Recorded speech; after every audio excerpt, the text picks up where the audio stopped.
when everyone else woke up clueless in this virtual survival world, punching at blocks while their hunger drained toward death. He woke up as Kang Jay Yun, the single man among 900 million who mastered Minecraft. And knew it all. His first kills earned him a combat maid named Lillian and a furnace empire selling glass bottles for 500 gold. Next, the nether buff made him an instant kill phantom who one-shot a boss.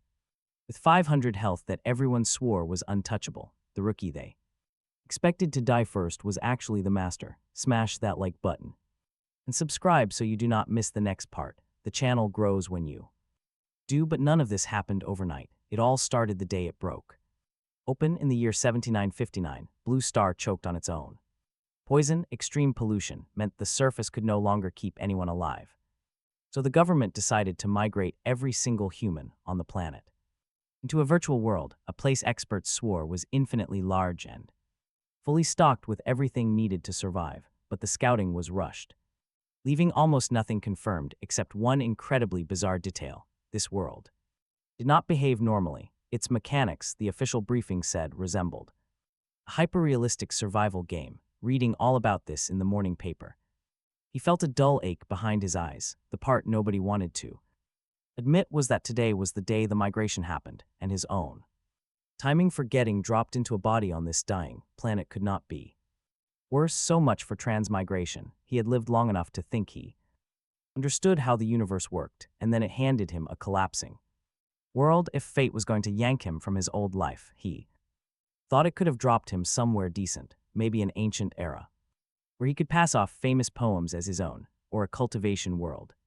with some epic cheat waiting in his hands. Instead, he got Blue Star, where humanity was about to go completely extinct. He set the paper down. As his door buzzer rang, everyone lived in sealed basement bunkers now, each room piped with oxygen and wired directly to a machine. The broadcast told everyone to step into their capsules immediately because the life support would cut out in 60 seconds. Anyone left behind would simply suffocate.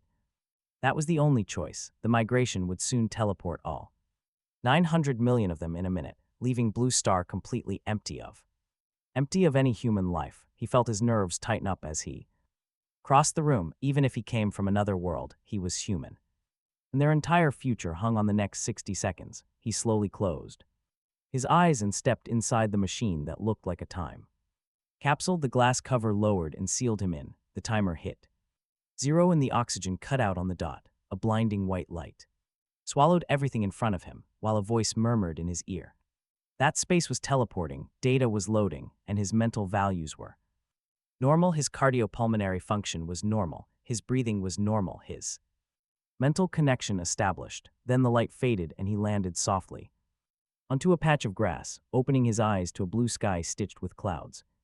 Clouds drift above a lush green field, saplings sway nearby, and the clean scent of grass fills his lungs. He pushes himself up to take in this strange new world, and that is when it hits him. Every single thing here is made of blocks, and they look shockingly familiar. This is Minecraft. The massive realization lands in his mind and refuses to leave, sending a wild wave of excitement straight from his chest to his head. He crouches down and starts punching the grass block at his feet. In less than a second, it shatters and pops right into his inventory. He opens the screen and the very first slot displays one block of dirt. It is actually Minecraft, and he almost tears up. You see, this game meant absolutely everything to him. In his past life, he was a hardcore player, pouring 9 full years of his life into it. No regrets about stepping into this universe. He even joked about becoming a block person in the next life. That was his motto, carved into his soul since middle school, the one thing that kept him going through one all-nighter after another. He still remembers the first time he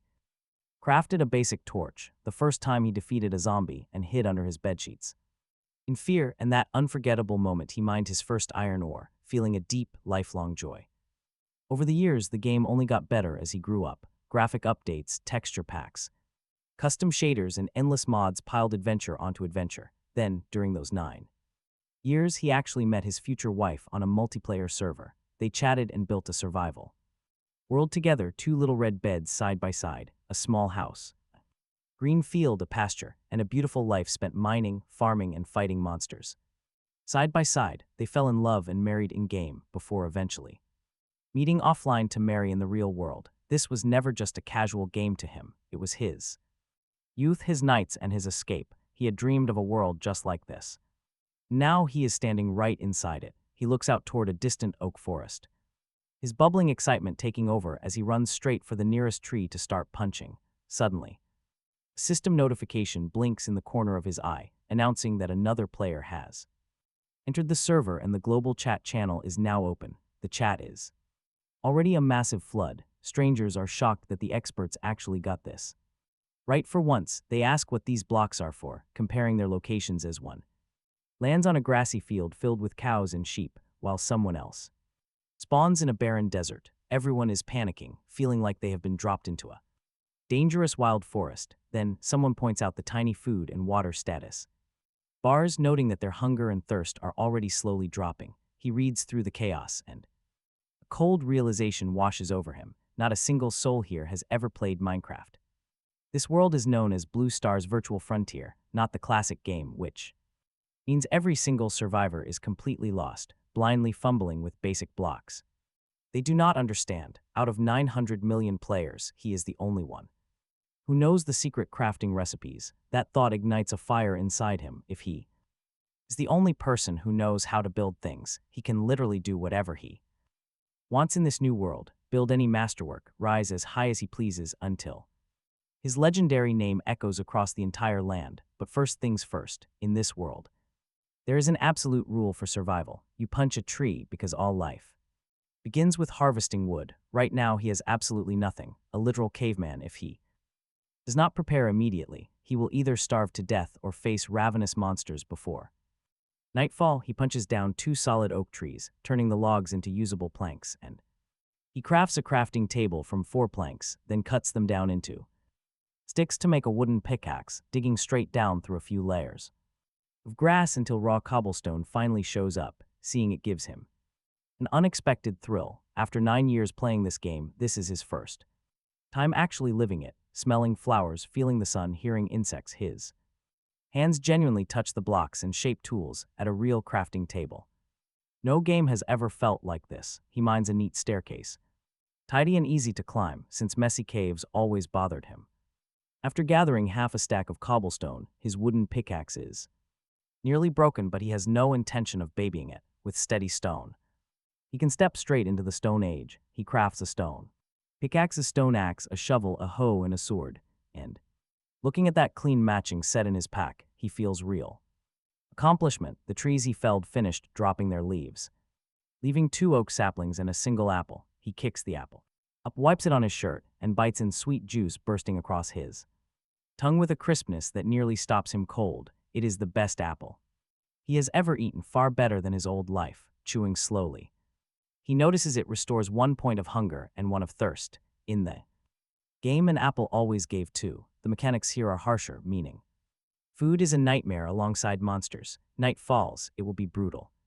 He decides to dig more cobblestone for a furnace, then go hunting. If he can bring down a sheep or cow, he will not worry about food today. He carries his stone pickaxe down the shaft, mining a stack and a half of stone, then returns to a sun already sinking toward the horizon. A full day and night here lasts only about 90 minutes in real time, so he has to move fast. First, he crafts the furnace, packs it and the crafting table into his bag instead of settling here, slots his stone sword into his primary slot, and sets out across the plains. He spawned on a plain where sheep and cattle should be everywhere, yet he wanders half the day without finding a single animal, not even a chicken.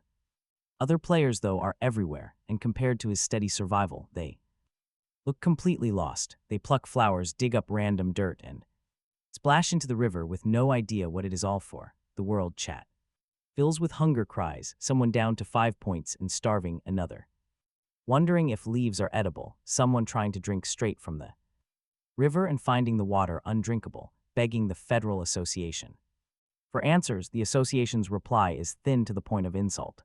The representatives tell everyone to find their own way to survive, while researchers work on countermeasures. They add that native residents live in this world so players can ask them for help or barter with a wandering merchant and sign off. The chat room curdles instantly, survivors snapping that they have just been told to fend for themselves. Some walked into a Village hoping for food only to get beaten or tried to grab a single carrot and got thrashed. He just shrugs and keeps moving forward.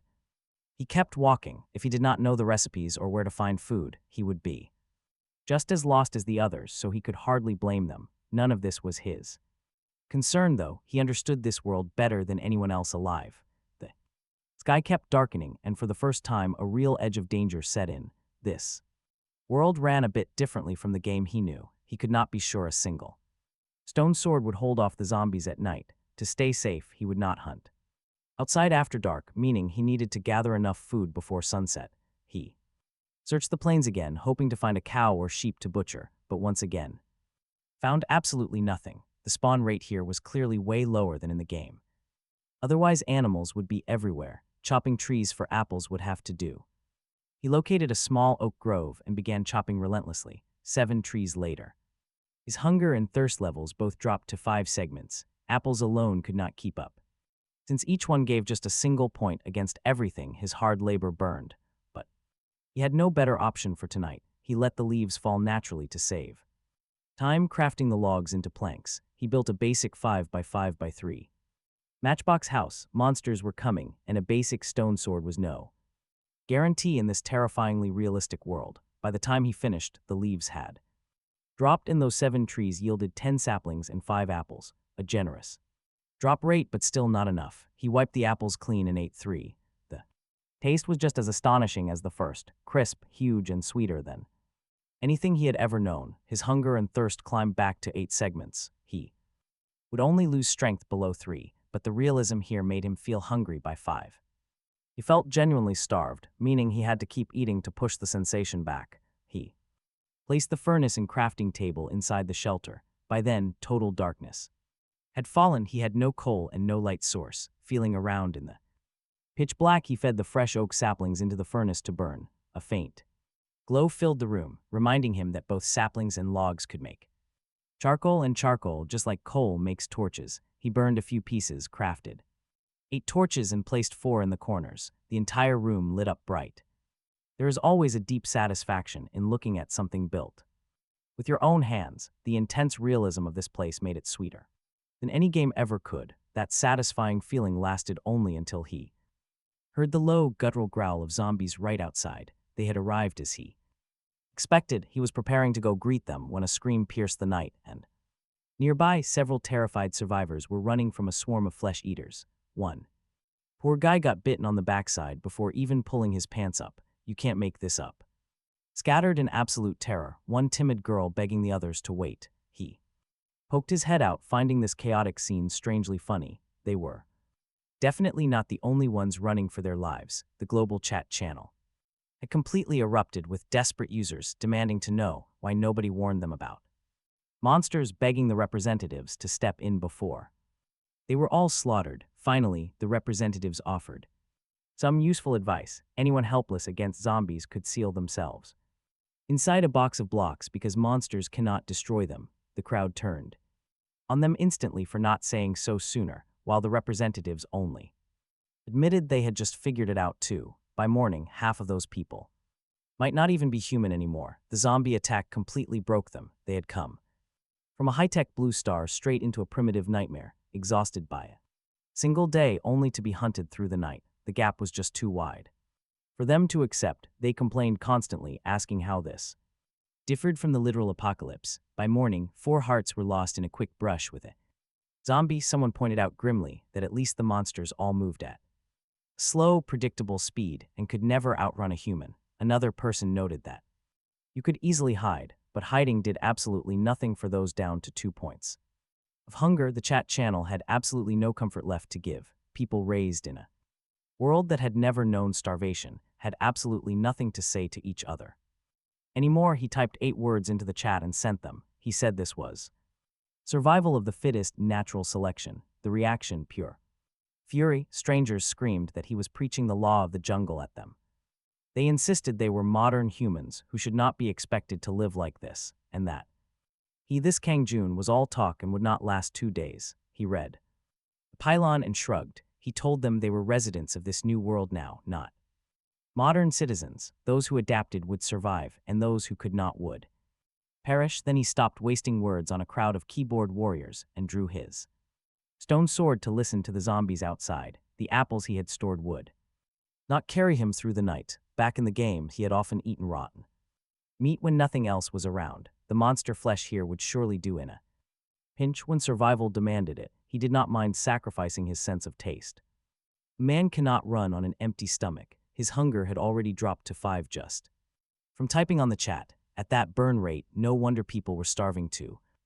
Death on day 1, he could not save them all, and he never carried a hero's dream anyway, so he let it go. He only had to survive himself. He broke block from the bottom of his house. The zombies were drawn straight to his scent, crowding the opening without ever reaching him. This trick is called foot trimming, a classic way to farm monsters. A zombie stands 2 blocks tall and can only swing from the top block, so if you seal the upper block and leave only the bottom open, you can slay monsters all night without a scratch. Zombies pressed against the opening, growling because they wanted him dead, while he stood there far calmer than anyone on the chat. He had killed hundreds of these creatures, maybe 1,000. They had terrified him once, but now killing one was like crushing an ant. He swung his stone blade at the first monster, and a red health bar appeared above it, reading 40. In the game, they had only 20 health. These stats were doubled. When he checked his damage, it was the same familiar 5 points. Double the health, same damage, meaning this brutal world was roughly double the difficulty. He knew. It gave him a cold warning to stay careful, but he kept foot trimming. When that first beast finally collapsed, the world seemed to freeze for a split second. A system message congratulated Kang Jay Yun on the world's first zombie kill. Talk about a major achievement. As his pack flashed when something dropped inside. First zombie kill. He muttered the words, completely puzzled, while the chat channel absolutely detonated. Strangers demanded to know exactly who had killed a.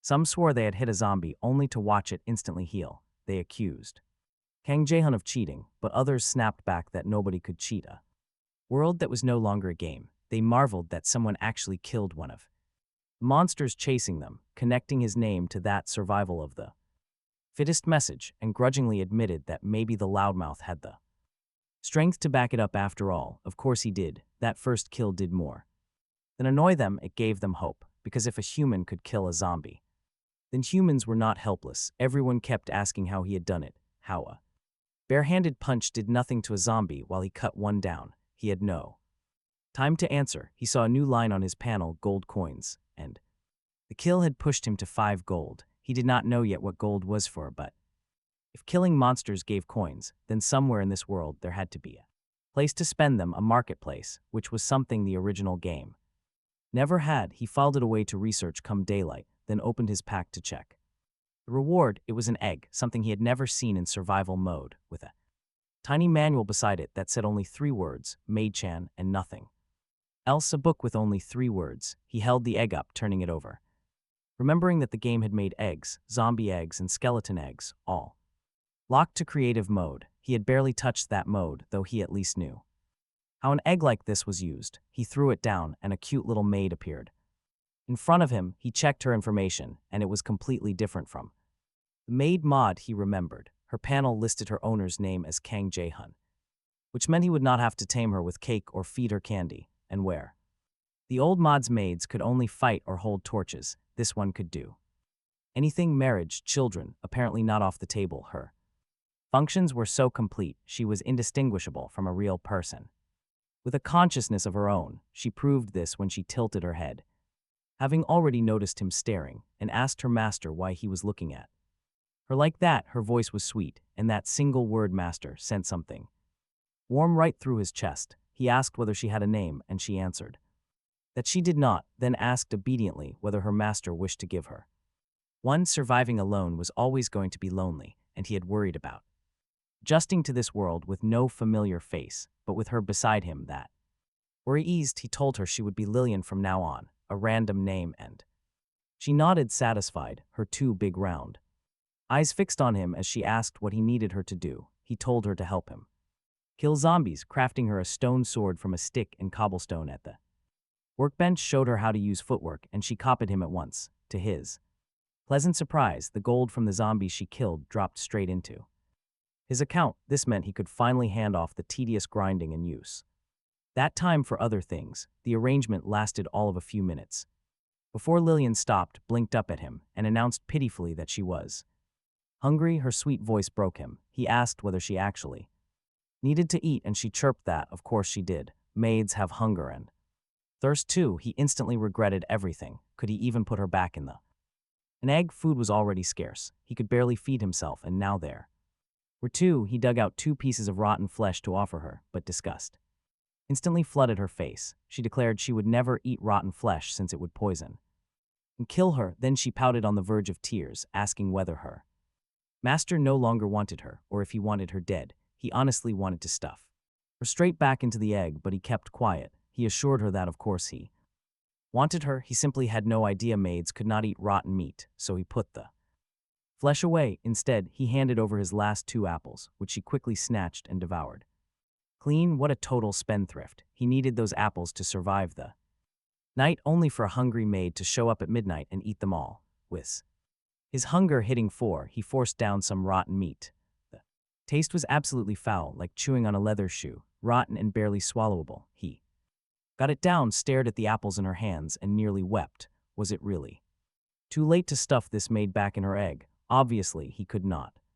Compared to a few apples, Lillian was worth far more to him. The rotten flesh restored 4 points of hunger, but triggered a bad status condition, which did nothing to his body but made him feel ravenously hungry. The bitter rot lingered in his mouth, a physical sensation he would have ignored in a game, but could barely stand now. But 30 seconds later, the status cleared. His hunger held at 7, but his thirst sat at 4, falling faster after eating the rotten meat. A 9-year veteran of this game hitting a survival wall on his very first night. His old fans would have laughed him out of the room. Drinking river water meant crafting a glass bottle first, which required glass and sand. And where was he supposed to find sand in the dead of night? He glanced at the zombies, now joined by skeletons on the fringe, and abandoned any plans of charging out. 40 health each in a massive crowd. He would be torn apart the moment he stepped outside, so he endured, breaking 2 more blocks from the floor to widen the opening for them both, then leaned into fight. A skeleton on the edge fired arrows that could not reach him, plinking harmlessly off the planks. As it shuffled forward in the zombie's wake, he slashed. Its health dropped to 35 out of 40, doubled like everything here. These monsters were completely brainless, no retreats, just charging blindly to the bitter end. A few strikes later, the skeleton burst into smoke, scattering bones, arrows, and a green orb of experience. A system message congratulated Kang Jay Yun on the world's first skeleton kill, dropping another reward into his pack. He paused to check it while the global channel completely lost its mind. Strangers began asking if this Kang Jay Yun had really claimed first kill on 2 monster types in one night, wondering if it was a coincidence or if this guy was a genuine monster himself. Others demanded to know where his previous haters had gone, declaring that Kang Jay Yun was now personally teaching them the meaning of survival of the fittest, with no beds and no way to sleep, trapped in their boxes against the dark. Most survivors had nothing to do but watch the channel. That made him the absolute center of attention all night. Elsewhere, staff from the governmental departments holed up in a mineshaft to study the night's events. They simply could not understand how he had killed 2 monster types in minutes when even their own research department was completely clueless against basic zombies and skeletons. One researcher reported that Jay Yun had completely ignored their friend request, and the director, Liang Main, decided they needed to win him over and recruit him immediately, confident that guy with 0 background would never reject the honor of joining a prestigious state-owned enterprise like the National Research Department. They argued only about how to track him down, not if it was even right, since every passing day without a real survival plan meant pure suffering for the entire population. A state enterprise, as if Jay Yun actually cared. They completely missed the fact that this new world had already changed all the rules. Only he knew the secret crafting recipes. He could grow solo and had 0 interest in being someone's subordinate. He only wanted to survive, grow at his own pace, and become king. Make Kang Jay Yun someone's puppet? Never. He opened his inventory to check the skeleton drop and spotted a bright golden block, a legendary lucky block, which thrilled him because lucky blocks never spawn in standard vanilla survival without a mod. He had figured this world was just basic survival, but with the lucky block mod active, Others might be loaded too. His mind immediately raced through Sim City and Twilight Forest. Skyblock, Equivalent Exchange, and dozens more. Every single one of them was a door to insane possibilities he could have never accessed before. He was so incredibly hyped, he barely knew what to do, already daydreaming about which crazy mods he could run next, when Lillian tilted her head and asked her master what was going on. He held up the lucky block like a kid showing off a shiny prize and asked her to guess what he had. And she flatly replied that it was obviously a lucky block. He was shocked she knew. But she just shook her twin golden pigtails, planted her hands on her hips, and proudly informed him that she had forgotten to mention she could do absolutely anything. And basically knew everything in this world, so she was literally omnipotent, he said. And she smugly lifted her chin, agreeing that it was only natural, but that sparked serious new worry. If other players pulled made eggs from world rewards, wouldn't they all become completely invincible too? Lillian covered her mouth and giggled, then quietly told him that she was the only maid in this entire world, only the very first world. Reward hatches an all-powerful maid egg, and every single reward after that is a lucky block. That put him completely at ease, because if everyone had a Lillian, his golden finger would be totally useless, and let's be real, he had zero noble intentions of saving the masses. He just wanted to stand above everyone else. He tucked the lucky block away as dawn approached. The World Channel was still obsessing over him now, buzzing because a forum had just opened. The Academy had posted a massive recruitment letter for researchers, which most players instantly read.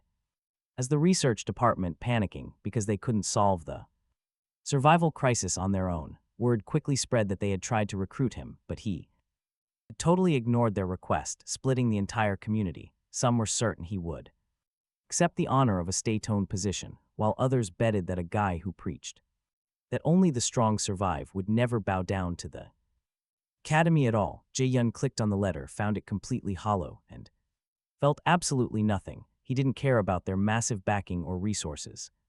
He had zero intention of ever being an underling. He opened his pending friend requests, scrolled past tens of thousands of names, and clicked ignore all. Back home, he was a nobody streamer. Look at him now. Almost funny, really. With half this popularity in his past life, he would have thrived. He would not have struggled so miserably. He closed down his screens. As the sun rose and the zombies surrounding his shelter began catching fire in the morning light, they roared, burning down to piles of rotten flesh before fading entirely into the green grass. He pushed open his door to a morning far brighter and windier than yesterday. Oak leaves rustled, the nearby sea rippled silver, and tiny red flowers bloomed, releasing their sweet scent into the air, a perfect painting he rarely saw in his old polluted life. This new world was not pixelated. It felt as though someone had layered on the most incredible high-end texture pack and shaders, yet everything ran smoothly without a single stutter. Lillian followed him outside, tilting her head in confusion at his peaceful expression, noting that her master seemed to get happy over the simplest, strangest things. He just chuckled and told her this was what enjoying life truly meant. The joy of this world came from one's own perspective. Building, gathering, surviving, adventuring, or simply enjoying the beautiful view. But now it was time to work. His thirst meter had already plummeted to just 2 segments. If this rapid drain kept up, he would soon be in serious trouble. He grabbed the zombie flesh nearby, took his stone shovel, and headed straight toward the river with Lillian trailing closely behind him. Sand always spawns near the water, after all. He dug up half a stack of sand and dragged his heavy feet back. His thirst meter was down to just 1.5 bars. No running left. A slow walk proved rotten flesh drained his hydration fast. He tossed charcoal into the furnace, set the sand to smelt into glass, and the very moment it finished, he crafted glass bottles, using 3 glass pieces to make 3 empty bottles, arranged in a simple V-shape on his workbench until he had 6. By then, his thirst bar was critical.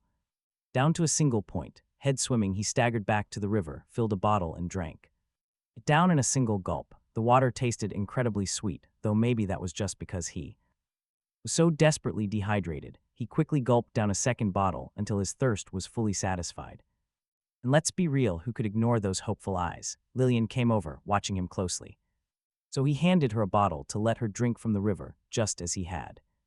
Knowing maids require food and water just like normal players, this meant he was now feeding 2 hungry mouths, and a provider in this world simply has to work much harder. He filled all 6 bottles and handed her 3, ensuring they would not have to keep running. Back to the river whenever they felt parched. Water was officially sorted, but food was next. He could stomach eating rotten flesh, but Lillian definitely could not, meaning he needed real food. For her, he packed up his furnace and crafting table, leaving the temporary shelter behind, and set off toward the thick oak forest, hoping to find a sheep for food and wool. Just when he needed it most, a white sheep appeared, grazing peacefully with its head down. He crept close with his stone sword drawn, while Lillian tiptoed behind him, mimicking his stealthy movements.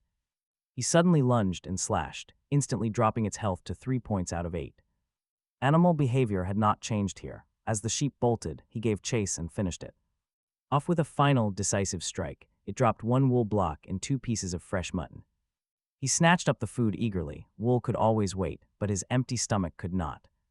Waving the mutton in front of Lillian, he proudly announced she had a meal for today. Surprised, she asked if her master actually knew how to hunt. He just grinned, boasting that he could do absolutely anything. She clearly did not buy it and began bragging about her own vast talents, like knowing all crafting recipes and slaying terrifying monsters. Locations of every treasure, absolutely everything. She called herself the omniscient maid of this world, demanding to know how her master could possibly know more than her, so he seriously asked if she knew anything about redstone technology. She flinched, then admitted she knew of it, but could not see what it was useful for besides torches. He tapped her little head, telling her that her knowledge was incredibly limited. He promised to show her a real redstone powerhouse someday. Then walked off into the woods. She trailed right behind him, pouting and complaining that an omniscient maid could never have such limited knowledge, demanding he explain redstone before taking another step, shouting for him to wait. See, this omniscient maid only knows the basic rules and recipes here. That was the one thing she just did not understand. A game is more than its basic crafting recipes. It is what players build beyond them. 12 years of community inventions, that is knowledge no maid could match, no matter how omniscient she claimed to be. As they walked, he choked down rotten flesh to stave off hunger, dropping 2 cuts of raw mutton into the furnace to cook. Soon, a rich, mouth-watering aroma drifted across the entire area. He stood by the hot furnace, getting incredibly hungry. Lillian stared at the cooking meat with starry, hungry puppy dog eyes. He remembered the apple, realizing this roast mutton would taste absolutely incredible. What he did not expect, however, was that the scent would carry, and a group of nearby survivors caught it downwind. They marveled at the smell of hot meat, completely sick of eating raw apples, and immediately headed straight for them. One player snapped a quick screenshot, posting it to the global world chat, asking what they made of a guy eating hot meat. Seriously, the entire global chat completely exploded. Players instantly demanded answers, absolutely losing their minds because they only had raw meat to choke down. They asked what he was using to cook, recognizing the furnace from a distant village, and quickly accused him of stealing it. They bickered over whether the furnace or the delicious food mattered more, and finally dared the screenshot poster to go ask him for his secret cooking method. The few people nearby decided to do exactly that, walking right up to him just as the mutton finished cooking. He pulled the steaming roast meat out of the furnace, the rich scent making his mouth water. Meanwhile, 5 starving strangers, their hunger meters dangerously low after a brutal night, stared at the food and swallowed hard. They asked if he was holding cooked meat, and if they could have a bite. They would not even look at his face, keeping their gaze locked on the food. He frowned, immediately putting it away with a flat refusal.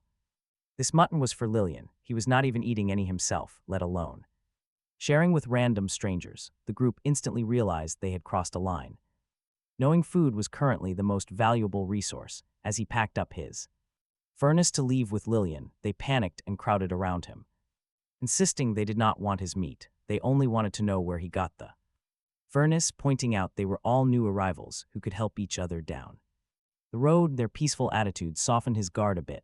After a brief hesitation, he told them it was a furnace he crafted himself. That single word broke their brains. They balked, asking him to repeat himself, completely refusing to believe it, claiming he did not need to lie just to avoid sharing his food. They pointed out that the furnace's structure was incredibly complex. Foolish to invent such a story, yet when he told the truth, they called it a lie. Hearing this, Lillian grew highly annoyed and snapped that her master built it himself. It was nothing difficult. Only then did the 5 of them finally noticed the stunningly beautiful girl standing right beside him. 4 of them were men, and the absolute second they saw her golden hair and maid outfit, their eyes instantly glazed over. This world copied the game faithfully, but did not turn players into blocky characters. Everyone's face was based on their real world self. That meant attractive people stayed attractive, while average ones stayed average, making Lillian, with her long golden hair and those large, expressive eyes, stand out like an absolute goddess in this harsh, blocky world. They stammered apologies, quickly explaining that the furnace's design was just so incredibly clever. They had doubted it, but now they believed him instantly. They would say anything to win her favor, doubting him but believing her. These shallow, looks-obsessed fools. Lillian's expression did not soften even a fraction at their cheap flattery. She coldly told them her master had no time to teach them and demanded they step aside. They staggered back, looking from her stunning beauty to his completely ordinary face, unable to fathom how such a gorgeous girl could serve him. Total delusion. Pretty shameful thoughts were running through their heads, regret and jealousy washed over their faces that a masterpiece of a girl was with someone like him, but their expressions quickly shifted, turning on a fake, sugary friendliness. The kind that clearly wanted something. They claimed they just wanted to get to know him, playing the survival card and talking about how tough this world was. They suggested sticking together as friends, though they were probably plotting to steal his girl eventually. He could read them like a book, so he just grinned. The bespectacled leader stepped forward, introducing himself as Hate, and asked for his name. Entirely unbothered by whatever power play they were trying, Jae-hun shook his hand, introducing himself as Kang Jay Yun. The exact second that name left his mouth, every single one of them froze, dead silence. That name was terribly familiar. Was this not the beast who secured 2 world-first kills in a single night and got recruited by the state council? Hate stood there, completely paralyzed, asking in sheer disbelief if he was really that legendary pioneer. Jae-hun just rolled his eyes, asking if they had a problem. Hate's face went pale as he shook his head. No way, absolutely not. They had run straight into a truly massive heavyweight, aiming their pathetic arrogance right at his face. He was the most famous man alive, the ultimate survivor who conquered both the zombie and the skeleton on day 1. Those nightmare-inducing monsters had terrified everyone, yet these fools had dared to insult him and his companion. 10 lives wouldn't be enough to pay for that mistake. Hate immediately bent in a deep, 90-degree bow, stammering out a desperate apology for offending him and his lady, leaving Jae-hun completely baffled by the sudden shift from wanting to fight to begging for mercy. He waved it off, telling them to forget it since he had things to do. He suggested they get lost and turned to walk away with Lillian, but Hate stopped him once more, begging him to be merciful and share the blueprint for the furnace. Jae-hun just shook his head. He had already told them teaching was far too much trouble. Kang Jay Yun had other things to do that day. It was not pure stubbornness. The furnace was simple enough, but he could not explain it without first explaining the workbench and the crafting table, and from there every other recipe and endless thread. He had absolutely no patience to unspool all of that for a stranger. His cold attitude annoyed a fat man in their group, who told Hate-sun to stop, insisting he clearly did not know anything and was only pretending the furnace was probably looted from some village. The others piled on, doubting anyone could have made a furnace in a single day, saying the craftsmanship was too fine, demanding to know why he would be so secretive over a mere furnace. Their tone sharpened, because they knew little about him and saw no reason for respect.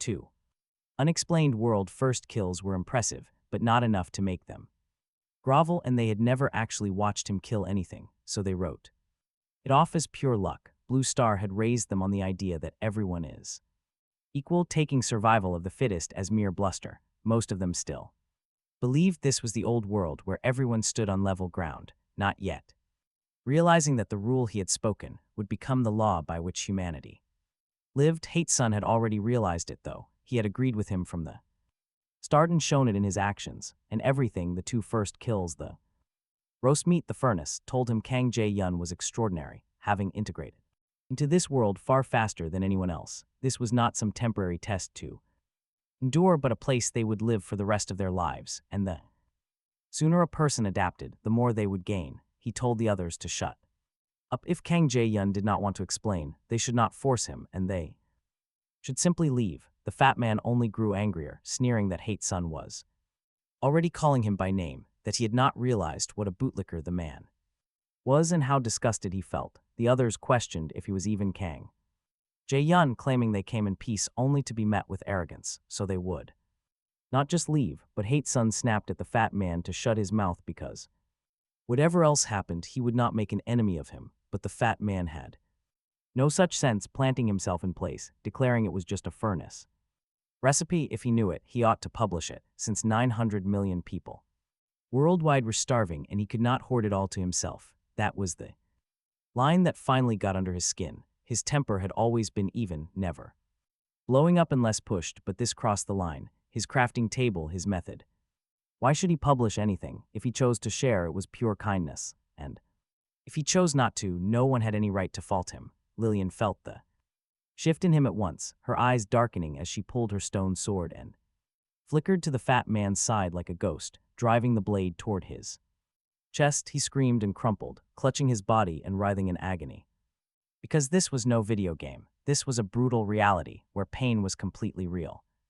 Lillian, face cold as ice, pressed her foot onto his chest, placing the blade directly against his neck, warning him that one more word would end his life. Her golden hair whipped around in the sudden wind. The fat man, terrified of the blade but still acting defiant, raged at her for daring to touch him, swearing he would call the police, that she would end up behind bars. But Lillian grimly retorted that in this lawless world with no police, he claims she deserves to die. She made his master angry, so he desperately musters up the courage to scream threats. He yells about reporting her to the council, so she can never escape. He steps up from behind with a calm face, listing 3 simple rules. First, there is no law here. If he kills him, Lillian faces absolutely nothing. Second, he is the legendary Kang Jun, whom the council failed to recruit. The only man who holds secret survival knowledge, while they are all just complete trash. The choice is obvious. He steps forward and stomps his boot down, right on the man's face, looking down with pure disgust. Third, rules have changed. This lawless land belongs to the strong, and the weak are just prey to be eaten. So the moment he decides it is time to die, then it is over right now.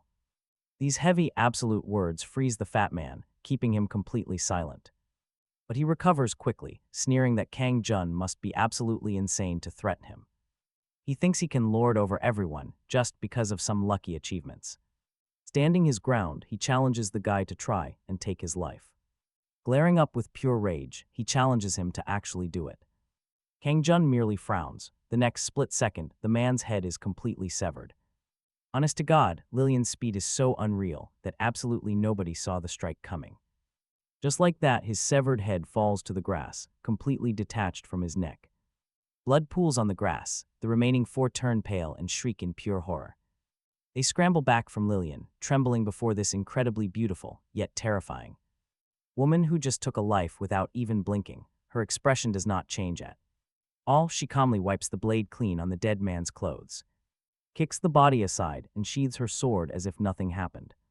The girl in their group completely snaps, grabbing her head in absolute panic and screaming. She screams that Lillian is a monster, then runs sobbing into the woods. She cannot handle a place where even sleeping and eating are already nearly impossible, especially after being forced to watch her companion get brutally slaughtered right before her eyes. The others, their greed instantly turning to pure terror, stumble backward. They stammer that they will have revenge, claiming a life demands a life, demanding blood for blood, before they quickly scatter in all directions, leaving only hate behind. Kang Jun watches him quietly, his gaze turning cold, and asks if he is not afraid of getting killed too. Hate admits he is, backing away slowly with deep exhaustion in his eyes. He explains that he spent the entire night wondering what kind of absolute beast Kang Jun was to solo the zombie and skeleton. He kept imagining it was just blind luck, finishing off some weakened monster with one click. But now he realizes those announcements were just the tip of the iceberg. The things announced in the global chat were not the only ones slain that night. And with Lillian around, it is never the killers who end up suffering. Keeping his distance so Lillian does not target him, he admits he was just curious. He was just curious about Kang Jun, but Kang Jun has no interest in humoring him. Hate keeps backing away, but his face is completely calm now. He mentions that he always believed the survival of the fittest was the golden rule here, and Never expected Kang Jun to live by it so ruthlessly. This guy gets it fast. He truly believes this world is not just a game, but a brutal reality. This world was nothing like their cozy old home, and only those who adapted could survive. Only the strong survive here. This was a truth Jae-hun knew all too well. Hate stopped 7 blocks away and suddenly looked back, his dark expression turning deadly serious. Apologizing on behalf of the others, he expressed deep regret for offending him. With a sincere tone, he hoped they would not be enemies next time they met. He walked away, only Lillian, Jae-hun, and the fresh corpse remained behind. The very moment the others vanished, Lillian melted back into her usual sweet self. Pouting deeply, she asked pitifully if killing that man would cause any trouble. She seemed completely different from the terrifying woman who just severed a human head. It was honestly pretty exasperating. Jae-hun asked why she had to kill him. Could she not have just scared him off? Lillian pouted, claiming she acted on desire. She sensed her master wanted him dead, so she did not hold back. He froze completely. Jae-hun asked what she meant, and she looked genuinely surprised. She explained their mental contract. As his maid, she felt his every emotion. His joys, angers, and sorrows were fully felt, including his desire for death. So she acted instantly, though she now feared she had done something wrong. Jae-hun stopped covering the body and immediately reassured her that she was perfectly fine. She did nothing wrong. He truly wanted that fat man dead anyway. He wanted to preach to her about the precious value of human life and morality. But seeing her face, he stopped. They were not on Blue Star. This world was brutal. It ran entirely on the raw and unforgiving law of the jungle. The fault lay entirely with humanity for failing to adapt, not with Lillian's fierce loyalty. She had simply done what he wanted most, so Jae-hun made her a silent promise. As long as he was around, nobody in this world could ever punish her. He only asked that next time, she look for his approval before ending a life. Speaking calmly, he knew a man aiming for the peak cannot be held back. But as he deeply pondered this transition, Lillian suddenly interrupted his train of thought. She leaned close, asking what sister-in-law meant since hate had used that word. Her wonder lay in whether that strange term was actually her brand new name. Jae-hun stiffened completely. That question caught him totally off guard. To cover his sudden embarrassment, he quickly got to work digging a two grave, dropping the fat man's body in before covering it with dirt. It was simple. This was easily the most efficient way to dispose of bodies here. Unlike monsters, dead humans do not vanish into thin air upon their death. Jae-hun cleared his throat twice and awkwardly explained the actual meaning of the word. He claimed it was just a respectful term for a beautiful girl. She should just accept it as a compliment. Hate had simply assumed too much about them. He figured Lillian was his girlfriend from Earth, which went completely uncorrected. The misunderstanding made no difference anyway, so he simply handed her some food. Jae-hun offered her the roasted mutton and quietly watched her enjoy the delicious warm meal. He saved the rest for her, even though the smell was incredibly tempting to him. Lesser things were good enough for him. They continued walking toward the plains. They kept walking, while behind them, the online forum was absolutely exploding with activity. One user announced that the global survival problem was officially solved forever. Apparently, Kang Jay-hun had invented a brilliant roasting furnace that changed the entire game. Showing pictures of him holding the meat alongside the furnace itself, his post gathered over 70,000 replies underneath. Everyone marveled that they had tried everything to cook raw meat and failed. They questioned if the furnace was even his, outright detailing their futile attempts to spark fire by rubbing sticks against indestructible blocks. They wondered how the furnace was constructed and what it was actually made of, circling back again and again to their pure disbelief, with most deciding he had simply looted it from a village, because everyone knew by now that blocks could not be broken, that cobblestone simply vanished when dug by hand. And so they could not imagine how anyone could build a furnace from it, if only knew how simple it actually is. Classic gaming logic, right? 2 other posts ran hot. One was about his girlfriend Lillian, the other about him killing a man. That violent post drew a massive crowd of outraged people who liked him until they heard he murdered someone, declaring there were no laws to control him now.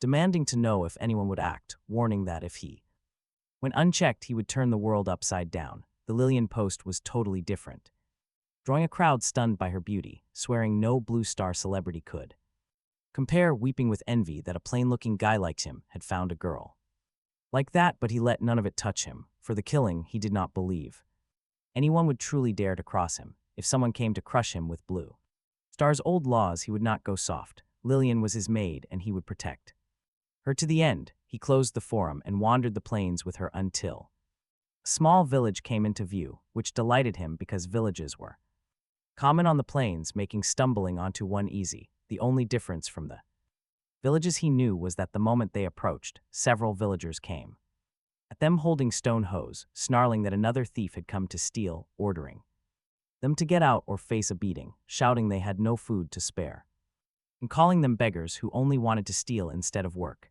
They looked ready to swing, which startled him, but before he could explain, Lillian pulled his stone sword and stepped in front of him, her sweet face gone cold and empty, and warned them that one more word and they would all die. Her boldness left him.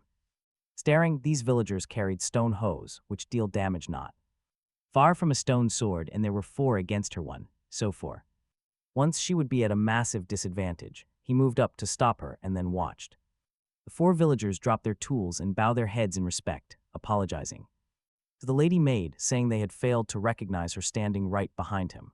What on earth? He looked from the villagers to Lillian and back, completely lost. Talk about an absolute plot twist. A moment ago they wanted to fight, now they were bowing and apologizing. Lillian's face stayed indifferent while the 4 kept apologizing, and one of them ran for a house to call someone. Neither of them spoke. The other 3 kept their heads down, faces full of panic as though they had committed some terrible crime. Before long, an old man came out leaning on a cane, panting and hurrying forward, deeply agitated, the very moment he saw Lillian. His eyes welled with tears as he cried that the Lord Maid had appeared, and they had truly feared they would never see her again in this lifetime. He watched bewildered, and just as he started to ask, Lillian stepped back so she reveals to everyone gathered that he is her master. That instantly sets the villagers off again. They gasp in shock, whispering that he is the Lord Maid's master. Several villagers immediately bow low, apologizing frantically for their offense, swearing they had no idea, begging him not to hold a grudge and asking his name and how they should address him. He raises an eyebrow, introducing himself as Kang Jay Yun. They immediately call him Lord Kang, desperately begging for forgiveness for their disrespect. They quickly usher them inside, insisting they do not speak out in the open. Please come inside. He walks into the village, feeling slightly dazed. The villagers are warm, pouring tea and bringing out bread and baked potato to fill their stomachs. He does not stand on ceremony, immediately grabbing the bread and eating. He is desperate for anything that is not rotten flesh after a full day of it. The bread surprises him. It is soft, carrying a sweet milky aroma and even a faint saltiness beneath, far richer than any bread he has eaten before. As expected, the food here runs circles around the food back home.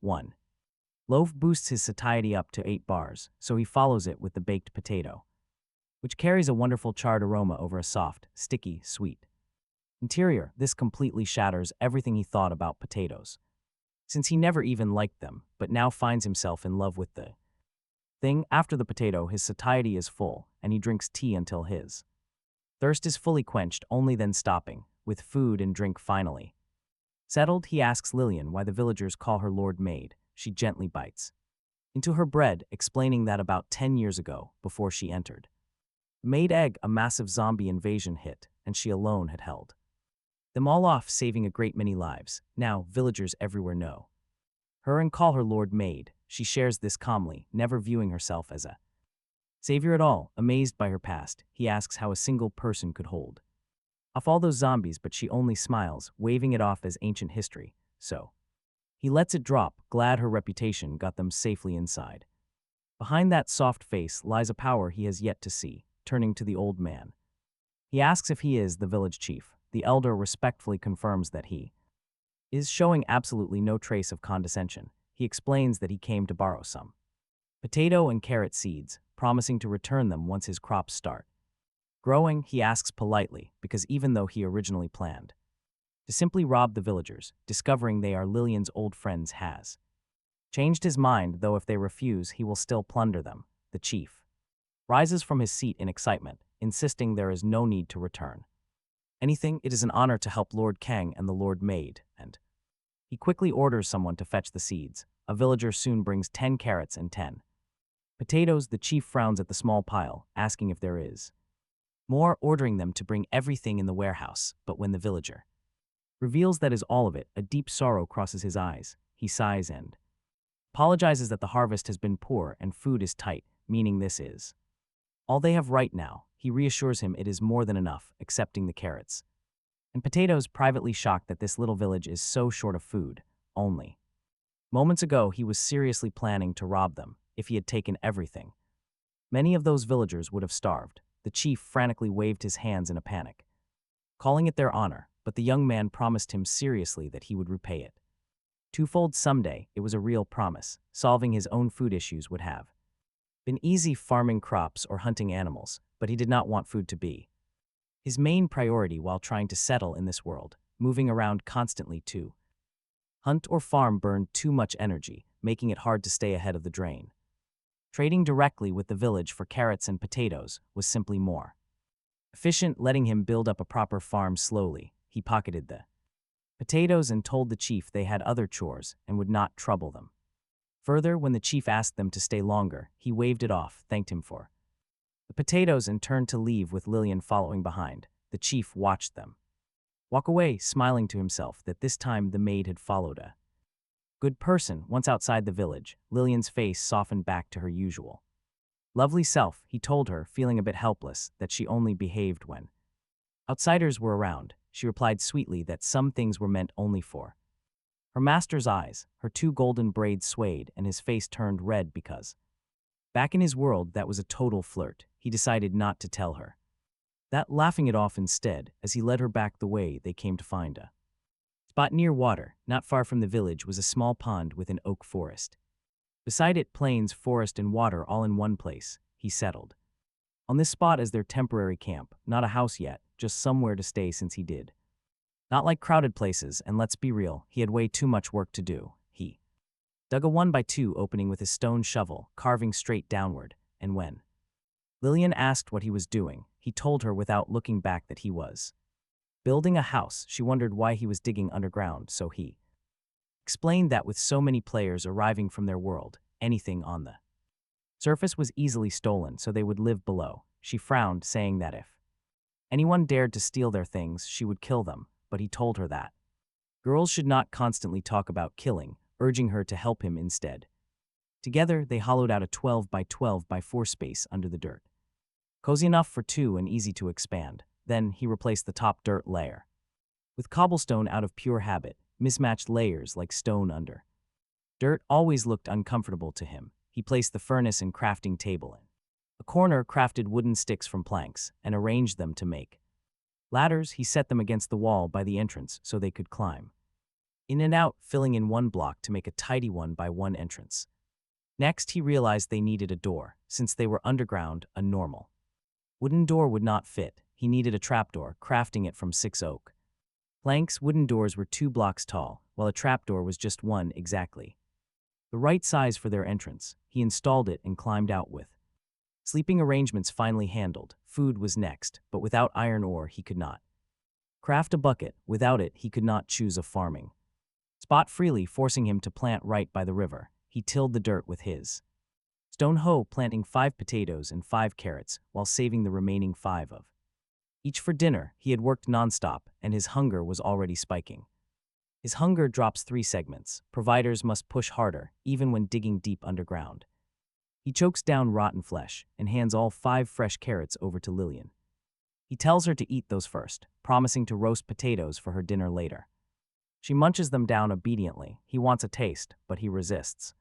With the harvest uncertain, he refuses to let her starve, so he sticks to rotten meat. An idle person only loses 4 or 5 hunger points a day. That is easily covered by a few apples, especially if they stay sealed safe inside a box at night. Then they might only lose 1 or 2, but someone working this hard burns through food fast. He can easily burn through 30 baked potatoes a day. After planting, he gathers wild weeds nearby. They vanish at a touch, dropping crucial wheat seeds for their future bread supply. He works for hours on end, just to scrape together 15 seeds. It costs him 2 more hunger segments. He sighs, then plants them all by the river. Gently patting Lillian as she chews her carrot, he tells her they are heading back. She glances at the freshly planted crops, asking if he is worried someone might steal them. He replies tiredly, explaining that the secluded spot makes it highly unlikely anyone will wander by. And honestly, even if someone did find it, they cannot exactly spend their days standing guard. Guarding a tiny vegetable patch out here is just not realistic. She finishes her carrot and agrees, he has too much to do. She has to help him everywhere anyway, and with the exact harvest time completely unknown, it is pointless. Guarding the field would waste their precious labor. She lets it drop and follows him home. Back inside, he burns an oak log to make 12 charcoal, placing 5 in the furnace. He slides the potatoes in to roast. Raw spuds are barely worth eating, restoring only 1 point. Baked ones, however, restore 3 full points, making the wait completely worth it. Next, he digs a mine shaft right in the corner of their shelter. Believe it or not, despite surviving here so long, he has never actually gone mining. But now the real grind begins. He hollows out a clean 4x4 pit. Heading to his crafting table, he turns his last 7 pieces of coal into torches. A single stick and coal piece yield 4 torches, meaning those 7 give him 28. Adding the 4 from his inventory brings his total to 32, enough for a quick run. He crafts several extra stone pickaxes to avoid getting stranded deep underground without a tool. Armed with torches, rotten flesh, and water, he begins carving out his signature staircase. Clean, orderly, and precise, the only way he knows how to build. Just 5 or 6 layers down, his pickaxe strikes a thick vein of coal. Honestly, if you have ever played, you know exactly how satisfying that first vein feels. The pocket is generous, yielding about 10 coal, but immediately his old gamer habits flare up. He cannot stand messy walls, so he patches every single gap with clean cobblestone. Only when the shaft looks pristine does he continue digging down into the dark. A few layers deeper, more coal appears. He mines it calmly and patches the wall again. Currently passing level 41, he knows the sweet spot for diamonds is level 11. His plan is to push straight down to that depth before tunneling outward. Suddenly, his torchlight catches 3 redstone dust blocks glittering in the stone. His eyes light up. In a world of scarce resources, this is massive. Redstone offers limitless potential. With it, he can engineer almost any automated miracle. Too bad he has no iron pickaxe yet to mine it. He needs to find iron, smelt it, and craft that tool first. He grabs the redstone with a heavy sigh, still stuck at level 24. Coal and redstone are everywhere, but he hasn't spotted a single chunk of iron. He mutters about his terrible luck as his 3rd stone pickaxe shatters. He doesn't complain much, just grumbles under his breath and keeps digging deeper. Finally, 5 blocks in, 3 connected veins of iron ore appear. He rushes forward, absolutely thrilled to finally step into the Iron Age. 3 chunks of iron drop into his inventory, revealing even more ore underneath. After clearing the top layer, he walks away with 7 pieces of iron in total. With enough resources secured, he immediately loses any interest in this tedious, exhausting chore. So he packs the iron away and heads back up the mine shaft. Hunger hitting level 5, he chokes down 2 rotten flesh and drains his water. He climbs out completely satisfied, only to find Lillian rummaging around their small shelter. When he asks what she is doing, she sweetly explains she is redecorating. That is when he spots 2 small red beds tucked neatly behind her. Caught off guard, he walks over and takes a seat on one of them. Having only ever played the game, he is amazed at how soft it feels. He wonders where she got them, since their only piece of wool is in his inventory. Lillian smooths the sheets, reminding him that he called this place their home. Since it is a home, it should look the part, which is why she traded for them. Apparently, she dug up dirt to trade with a wandering merchant. A wandering merchant, and honestly, in 9 years of playing, he has never seen one. Lillian is thrilled her master does not know everything, pulling him down to listen. She eagerly explains that wandering merchants are a real profession here. They are basically traders you can barter with, not too different from standard villagers. Except normal villagers charge ridiculous prices, while these traders offer daily necessities. Each wandering merchant only stocks one specific category of daily goods. A food vendor sells food, while a builder only carries materials. It sounds exactly like the street vendors from his old world. His quiet nod only makes her happier. She used to be a maid. Her old masters were completely foolish, forcing her to teach them everything. But our main character never asks dumb questions or forces her to do dirty work. He is always deeply considerate, so this rare chance to teach him makes her ecstatic. He has no idea why she is so excited, but shrugs it off. She goes on to explain that some merchants even build proper physical shops. This is nothing like the game mechanics he used to know. It is another stark reminder of how much this world differs from his expectations. He gently asks how many resources those 2 cozy beds actually cost her. She proudly replies that they only cost about 2 stacks of dirt. Finding a merchant willing to accept dirt for beds is incredibly rare. She even asked him to wait while she quickly dug up the soil. Let us be real, it definitely had everything to do with her stunning looks. No trader normally waits for dirt, but the naive girl does not realize this. She happily figures she got the absolute best end of the deal. She assumes the merchant must own a sheep farm and timberland. Honestly, she is far more capable than she realizes, and far too sweet for this world. She listened to her ramble, slowly piecing a few things together. Monsters aside, the creatures here probably did not spawn at random. Instead, they bred slowly or were domesticated, explaining why she found so few. Even the villagers and wandering merchants were not just random spawns. They were a real population, working hard from sunrise to sunset. Eating and sleeping meant a real economy had to exist here. These wandering merchants were nothing like static video game characters. Everything they sold had to be sourced, raised, or crafted by hand. For the first time, she truly felt like this was a real world. She decided to track one down, eager to see how it worked. Not to buy anything, but simply to understand their trading system. Meanwhile, Hate-sung had just parted from her, his mind in a muddle when his 3 friends caught up. They insisted on reporting the murder. To the state council, they refused to let the fat man die in vain. That terrifying woman had decapitated him, and leaving her free was dangerous. More victims would surely follow. The more they talked, the angrier they became. Having witnessed their companion die, but Hate-sung wanted no part of this. He asked if they honestly believed the state council would even care. Wiping away her tears, the only girl in the group questioned him. He calmly explained that this was no longer the world they once knew. There were no social rules here, let alone a real legal system. Killing was not against any law. She stared at him in utter disbelief. How could he say something so heartless after watching their friend die? Their friend was dead, but Hate-sung simply replied, colder than ever, that the fat man had brought it on himself. She backed away, sobbing in heartbreak. He had changed, he used to protect them, but now he was just a coward.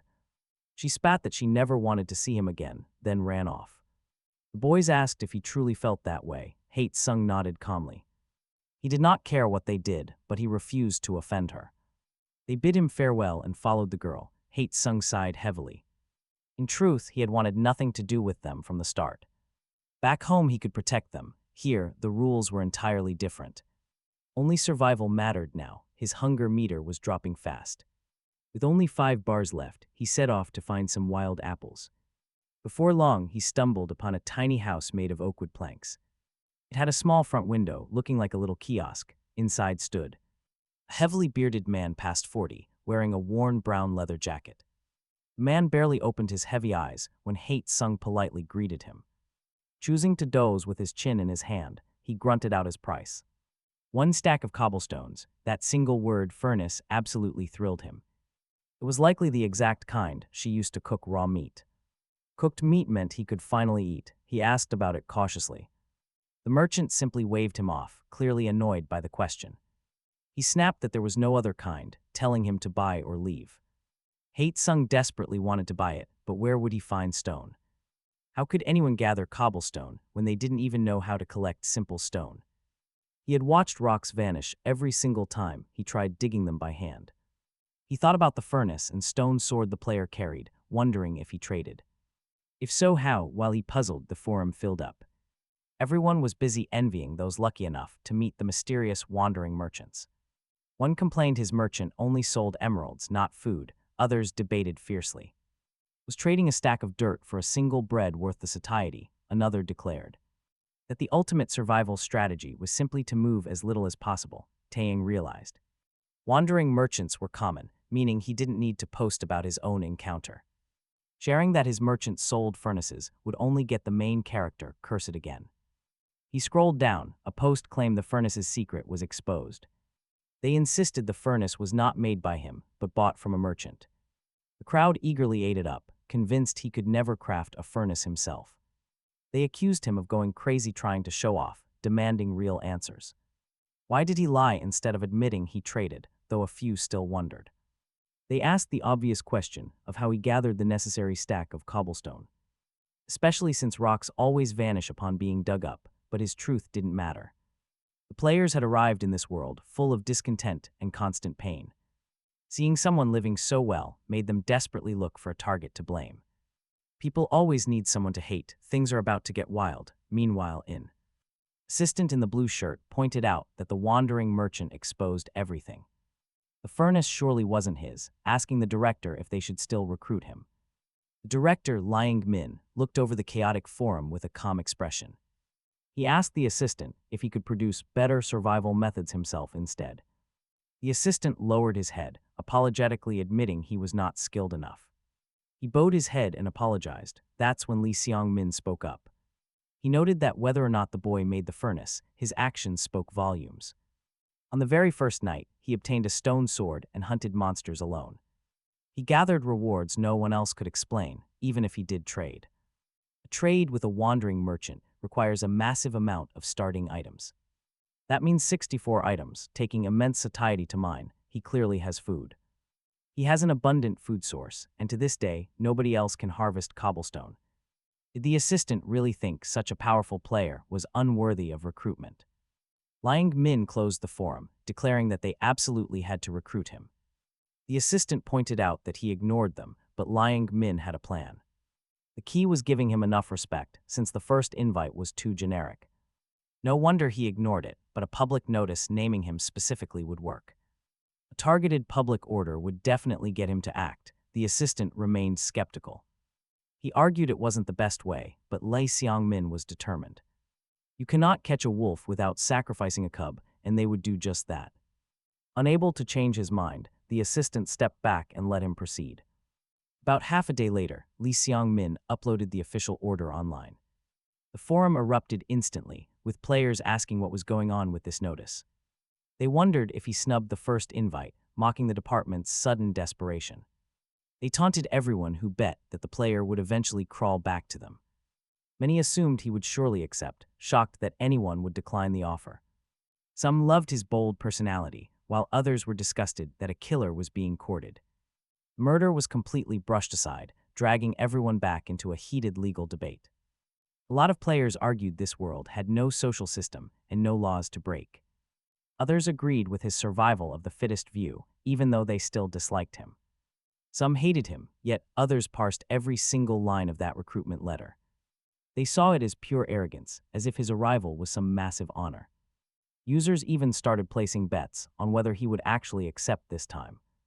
As the recruitment offer spread, his inbox began buzzing nonstop.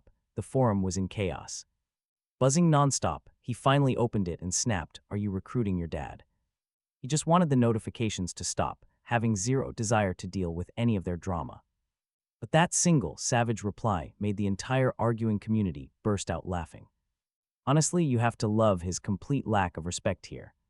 While the guilds treated invitation as a massive honor, he clearly did not care. Everyone absolutely loved his genuine attitude, contrasting him with all those pathetic keyboard warriors. Pure gold, his sarcastic reply shot straight to the top of the page. It racked up countless likes, as he was the very first person to openly push back. Most users were only there to watch the drama unfold, not caring how wild it got. Meanwhile, Li Xiangmin's face turned completely dark with rage as he read the screen. He fumed that this invitation was a blessing earned over lifetimes, calling him incredibly ungrateful. No use, the eyeglasses assistant desperately tried to soothe his anger. He claimed they did not need him anyway, but Liang Min suddenly turned on him. Liang Min demanded to know if the glasses man had even researched this virtual world. When the assistant only stammered in response, Liang Min roared in absolute fury.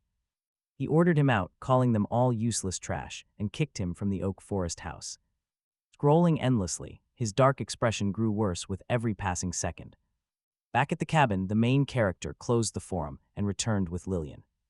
They had just visited a wandering merchant, trading precious emeralds for building materials. Chatting with him, he learned that the merchant kept highly regular hours. He stayed in place from sunrise to sunset, offering incredibly cheap rates. Whenever he needed materials, buying from him would save a massive amount of time. Night approached, a freezing wind picked up inside the dark oak forest. Cicadas buzzed loudly in the trees, and he pulled out the lucky block. To avoid triggering any disasters near his house, he walked a safe distance away. He took a deep breath and gave the block a gentle tap. The item burst open with a sharp crack, dropping a single sheet of paper. Not regular game paper. He picked it up, immediately realizing something was very different. It unfolded to reveal clean writing inside, describing a 20 by 20 plot. He had no idea what this land deed meant, but Lillian looked completely shocked. She examined it with pure delight, explaining that land deeds were incredibly rare. Praising his insane luck, she took his hand and led him back toward the house. The girl explained that he would never have to worry about thieves ever again. Absolute safety, no thief could touch his property or ruin his base. As long as he held this deed, the system secured his entire property. Nobody could touch a single thing inside that 20 by 20 grid. Survive inside the claim, but only the owner could actually break the building. Blocks within it, now he could finally build on the surface, with a satisfied nod. Calling it a solid win, but another major issue suddenly struck him. The item was excellent, but 20 by 20 was tiny, hardly enough for a single house. Lillian told him not to worry, since his gold coins could expand the size of the claim once he had enough of them. That eased him. Since a fixed 20 by 20 would be far too small, he asked how many coins an expansion would take. She thought and said that if she remembered right, expanding a single one by one grid took 10,000 gold coins, 10,000 gold coins for 1 square meter. A zombie gave only 5 gold and he had 30 to his name, so reaching 10,000 would take forever. Talk about a brutal housing crisis, even in another world. Rip-off. They talked the whole way back and reached home near dark. The wheat and potatoes were only a day grown and just sprouting, far from ripe, so he admitted the food problem was still hard to solve. He smiled and took 7 smelted iron ingots from the furnace. He used 3 to craft an iron bucket, then fetched a bucket of water from the river. He filled 6 empty bottles and gave Lillian 3. Since going out at night was too dangerous and water had to be prepared. Ahead, they returned inside and shut the trap door, although a surface house and an underground one were no different in safety. Climbing the ladder was a nuisance, so now that he had the deed, he no longer needed to live underground and planned to build a house above this basement soon, keeping the current room as a cellar. He did not want to move the mine shaft after a full day of digging down to layer 11. He made a small chest and set it by the bed, clearing the clutter off. Himself counting 4 iron left after the bucket, not enough to truly enter the Iron Age. With iron still scarce, he had to use it sparingly. He crafted an iron pickaxe from 3 ingots and packed it since he planned to keep mining. Tonight, without an iron pickaxe, redstone, diamonds, emeralds, and lapis lazuli would all stay out of reach. He carried a crafting table along and gave Lillian all the remaining baked potatoes, since digging dirt all day had completely drained her hunger. With the carrots gone, baked potatoes were her only dinner.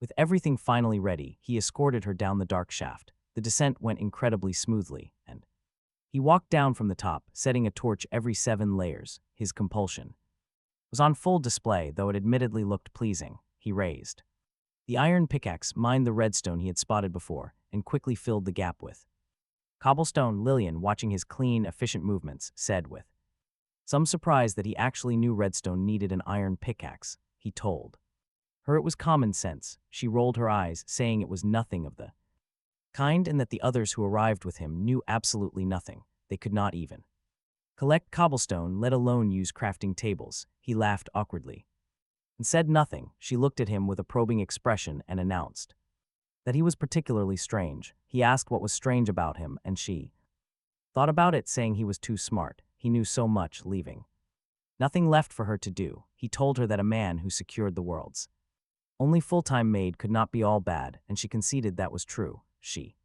still had no idea just how strange he really was. They reached the end of the layer. Reaching layer 11, he tells Lillian to clear the left while he covers the right. The minerals down here are incredibly rich, far better than the upper layers. They find 2 iron ores and 3 redstone almost immediately, since iron is scarce. They stick to stone tools, saving the iron pickaxe exclusively for redstone. Suddenly, a massive cavern opens on Lillian's side. She calls out to him. Revealing an old mineshaft, he freezes in absolute excitement at the discovery. The natural cavern is exactly what he came down here to find, he warns her. To keep her weapon ready and leaps down. The cave is practically glowing with minerals. They are easily accessible on the surface, but mining is only his secondary goal.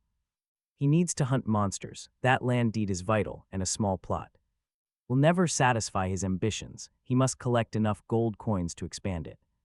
The very second he claimed that deed, he decided to build a true empire.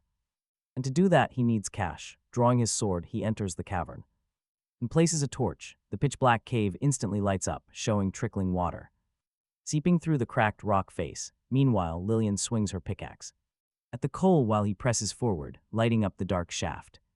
He takes barely 2 steps when a white arrow flies from the dark. Striking his chest, he loses 2 hearts instantly, gasping from the sharp pain. Since arriving here, this is the very first time he has been hit. He never expected a monster's attack to hurt this badly. Lillian notices immediately, frowning deeply as she swaps her tool for a stone sword in one breath. Before he can even locate the hidden skeleton, she charges like an arrow herself. A sharp, brutal sound of cracking bones echoes, and suddenly, 5 gold coins drop to the floor. She stands with her weapon, golden hair swaying, her expression completely frozen. To her, he is the only thing that matters. Anyone or anything that dares to threaten him will be utterly destroyed. He tells her not to get so worked up, assuring her it was only a basic skeleton. But she answers flatly. She simply cannot allow any threat to endanger his life. Completely unyielding, no arguments, touched but slightly exhausted by her intensity, he reminds her they came specifically to hunt, meaning combat is inevitable. They will meet plenty of monsters, and he is fully capable of fighting. Still, she remains anxious, offering to build him a small dirt shelter for protection. He tells her not to underestimate him, insisting that he is actually quite strong. After a brief, stubborn debate, she finally nods. He knows she only wants to protect him, so he always treats her feelings with genuine care.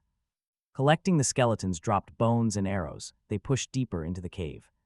Harvesting a massive amount of iron and coal along the way, he mines 5 or 6 redstone from the surface using the iron pickaxe, but suddenly, several rotting figures in green shirts and blue trousers shamble forward. Their guttural groans echo like sawing wood. Lillian is instantly on high alert. Charging the incoming zombies immediately, he refuses to just stand there this time. Raising his stone sword to join her, no way is he letting her do everything. Zombies have 40 health, and his basic blade only deals 5 damage. That means 8 hits each. He never struggled with them from a distance. But in close-range combat, he realizes his weapon feels incredibly weak.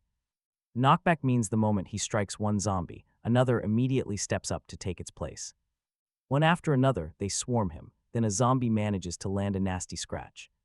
His hand shakes violently from the pain, almost dropping his sword. That completely triggers Lillian. Furious, she raises her blade as a powerful gale begins to swirl around her body. Her blade rips through the mob. Her movements are so fast they leave him speechless. Can a normal human even move like that, while he stands there totally dazed? She wipes out the entire horde without taking a single hit. He walks over to praise her, asking if she is really this incredibly powerful. Lillian tosses her golden braids, sheathes her weapon, and dismisses it. She says it is just a basic, low-tier sword technique. He finally understands how she managed to hold off that entire swarm by herself in the past. Giving her a thumbs up, he admits he never expected a maid to fight like this. With such a powerful bodyguard, he does not have to worry about surprise attacks anymore. Plus, she is incredibly protective. Still, his curiosity gets the better of him, so he asks her about that swirling ring of wind. She hesitates, then tells him it is from another world, and he does not need to know yet. Another world, surprised, he asks if she also came from somewhere else. He wonders if she means a cultivation world or a place where magic returned. She reads the confusion on his face, assuring him it is not what he thinks. It is not actually another world, just a place with some more unique abilities. Somewhere he will eventually be able to visit in the near future. For now, she advises him to stop wondering and just focus on mining. Her sweet smile makes it clear the conversation is over, so he does not press. Even if such a place exists, it has absolutely nothing to do with him right now. His goals are simple: mine, earn coins, and survive. With that intermission over, they resume exploring the cave. Along the way, he spots a strange mineral on the wall.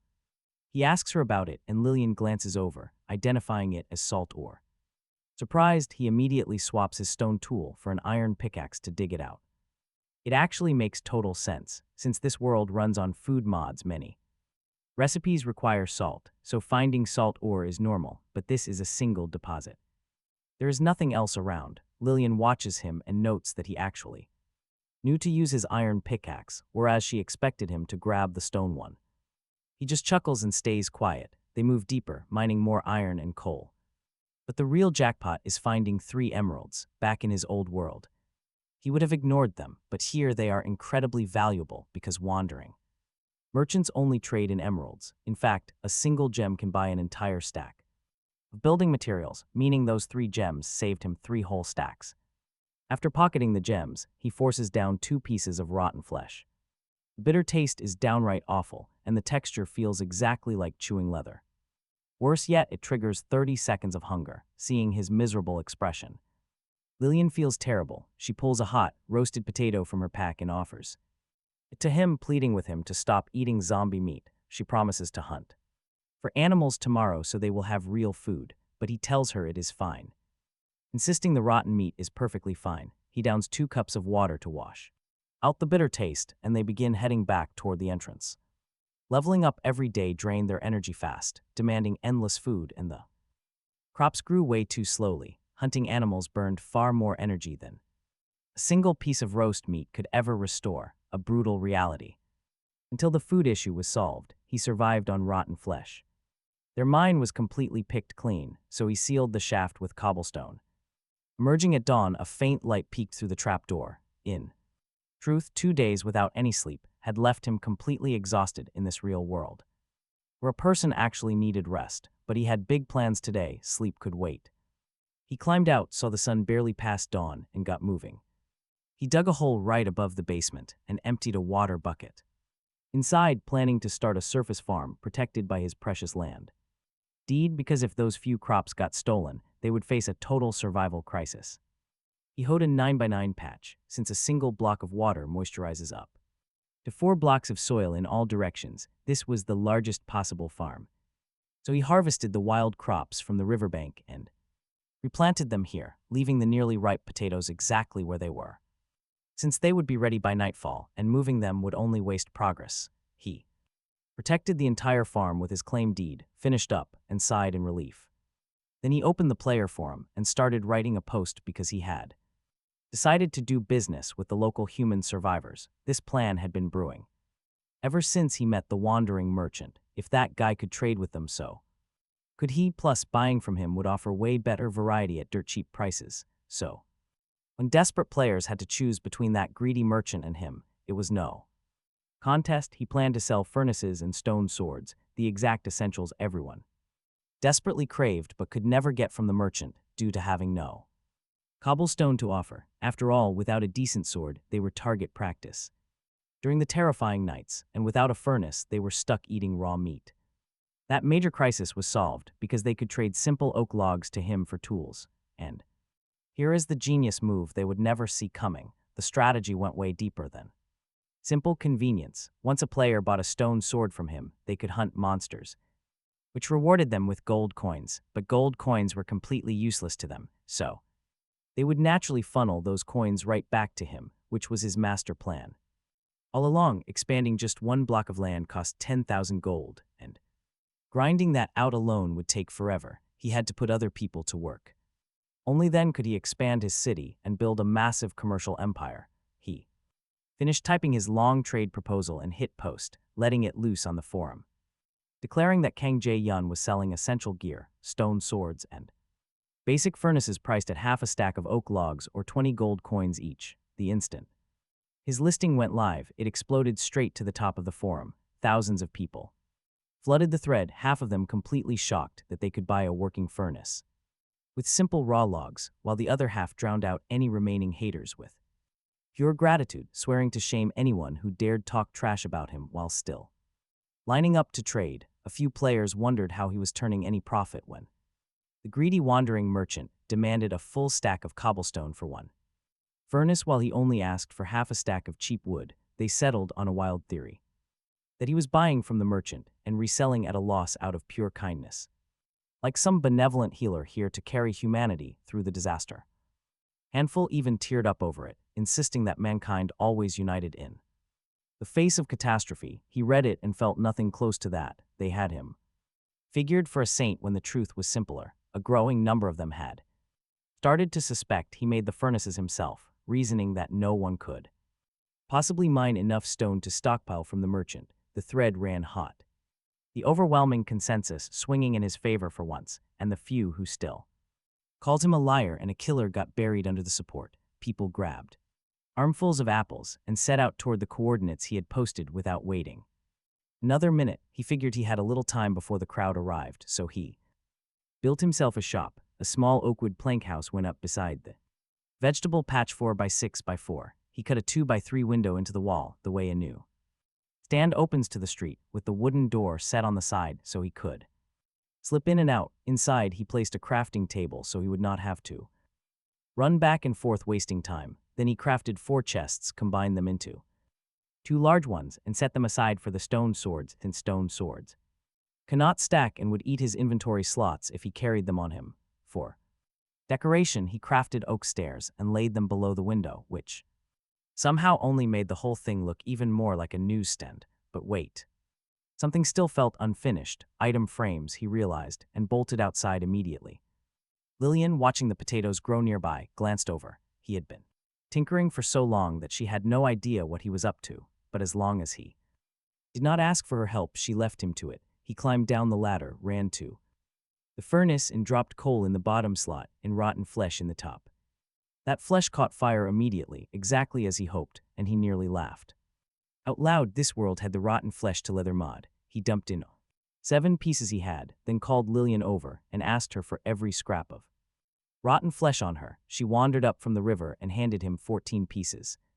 Asking whether he had run out of food to eat, he shook his head, too excited to hide it, and told her rotten flesh could be smelted into leather. She just said, "Oh," plainly unimpressed, because to her this was common knowledge in a world she had lived in her whole life. He threw 3 more pieces into the furnace and kept the rest for food. The leather smelted fast, 2 pieces done before they even finished talking. He pulled them out and combined 8 wooden sticks with 1 piece of leather at the crafting table to make 2 item frames. Out at the shop, he crafted a stone sword in a furnace, hung an item frame on each side, set the furnace in the left frame and the stone sword in the right, and just like that he had a respectable little storefront. Stone swords and furnaces burned through cobblestone fast. He had nearly 3 stacks on him. But it would not last. He planned to visit the wandering merchant from yesterday and trade for more. There was still farm work to do. He broke down 5 bones into 15 bone meal and walked to the riverside patch where 2 potatoes were nearly ripe. He left those 2 alone and used the bone meal to rush 1 other potato and 6 wheat plants, which finished off the meal exactly.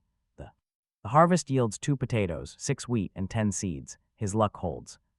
He plants those 2 potatoes and 10 seeds in his new field, then carries the leftover wheat inside to craft 2 fresh loaves of bread.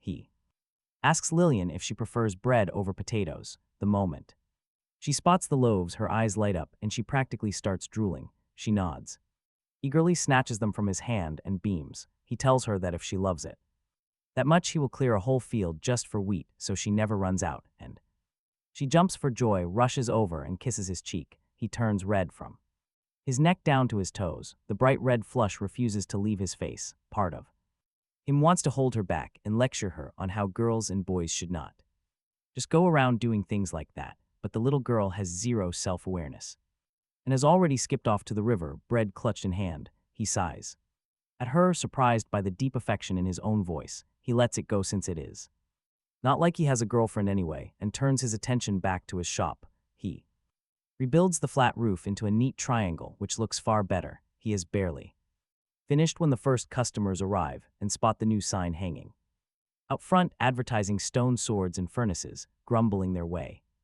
over. Half of them are stunned. He has an entire vegetable garden while they are still chopping trees just to survive. the moment they step inside. They recognize him from his foreign photos and begin showering him with endless compliments. It only makes him uncomfortable, so he cuts them off and tells them to hurry up and buy something because he has no time to chat.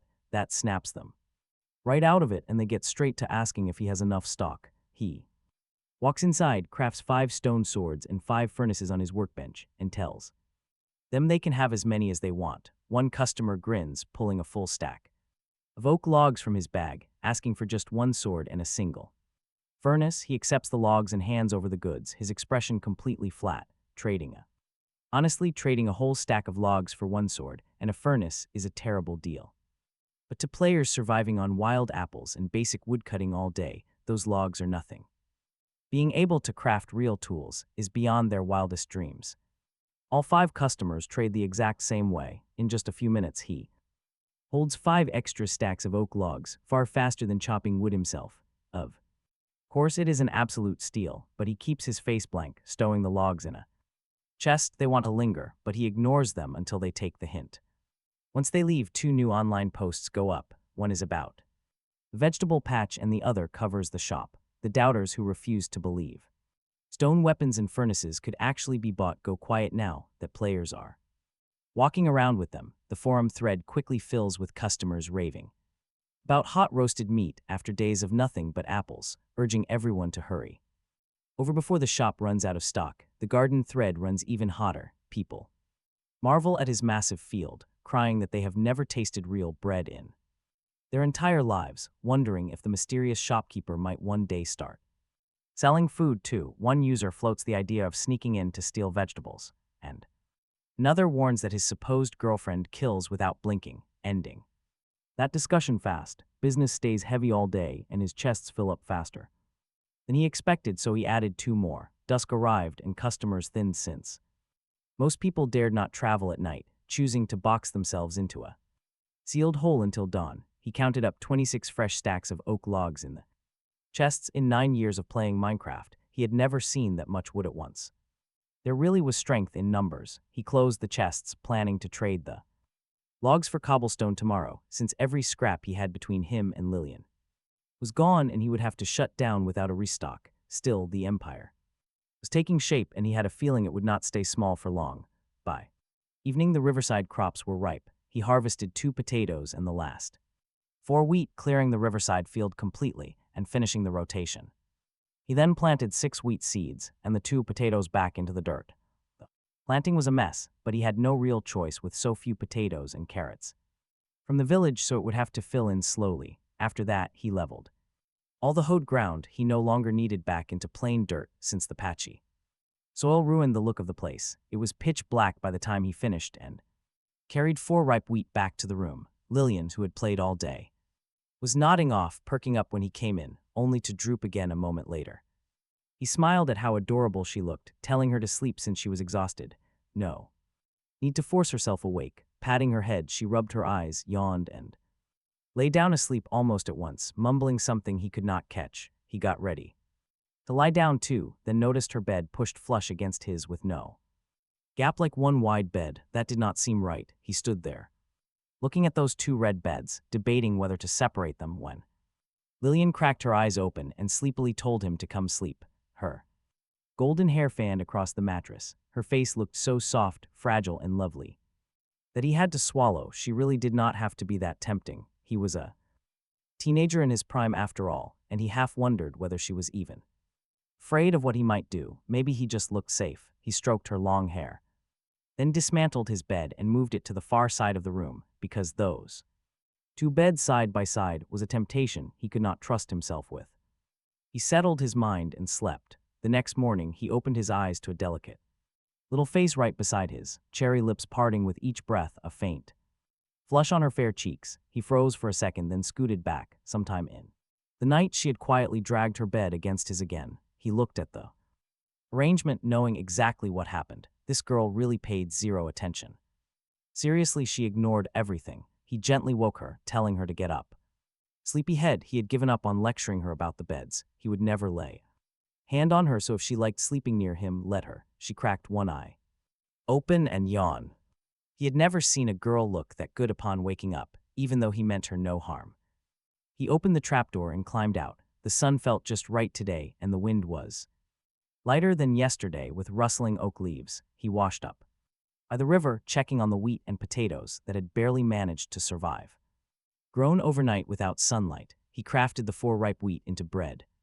For Lillian, putting the leftover wheat in the storage box. Suddenly, she was still in bed, so he nudged Lillian to go wash up. She then ate 2 pieces of bread and drank 2 bottles of water to satisfy her hunger and thirst. It was still early, so he decided to check on the wandering merchant first. He lived close by and kept earlier hours than him, so the shop was already open when he arrived. He greeted Motor, who welcomed him back warmly, glad to see a familiar face since they had chatted enough by now to become friends. Motor asked what he needed today, and he said he wanted as much cobblestone as possible. Motor raised an eyebrow, visibly surprised since cobblestone was not exactly highly prized, and asked what it was for. He said he had items to craft. Motor guessed he was building a house. Opening his pack to check, he had 10 stacks on him, which should be plenty. He asked about the price and whether Motor would sell it all, leaving the merchant even more surprised that he wanted the whole lot. Motor named a price of 10 emeralds or 11 stacks of oak logs,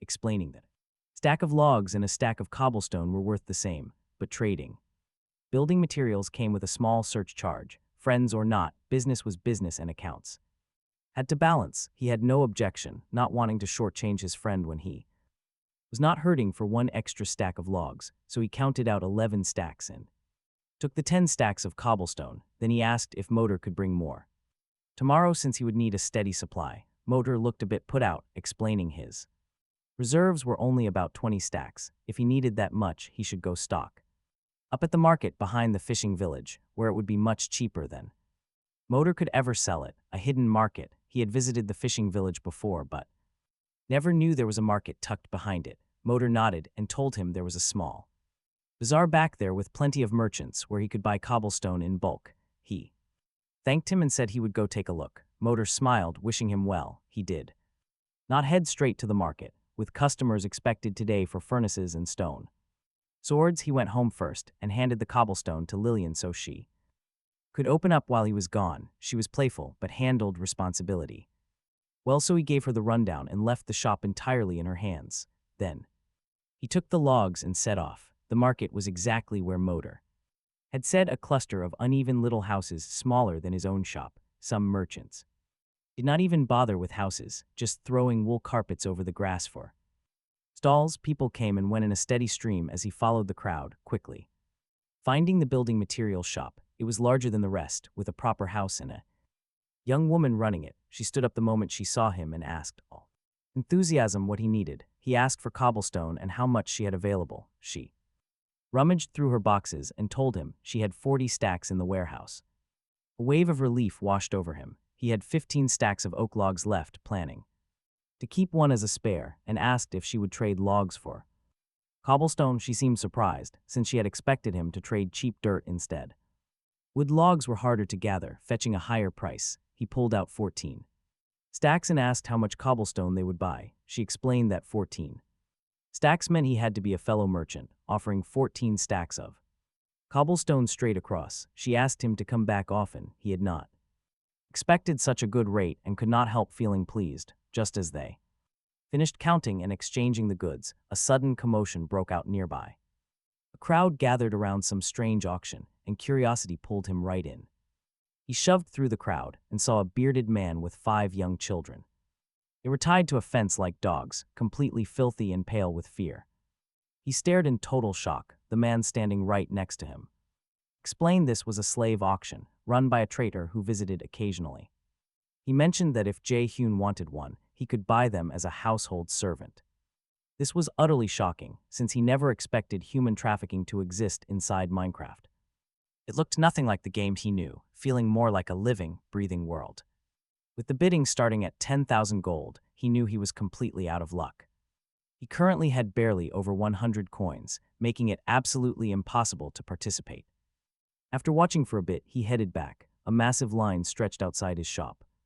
Business was booming. Lillian was running around frantically, handing over stone swords and furnaces.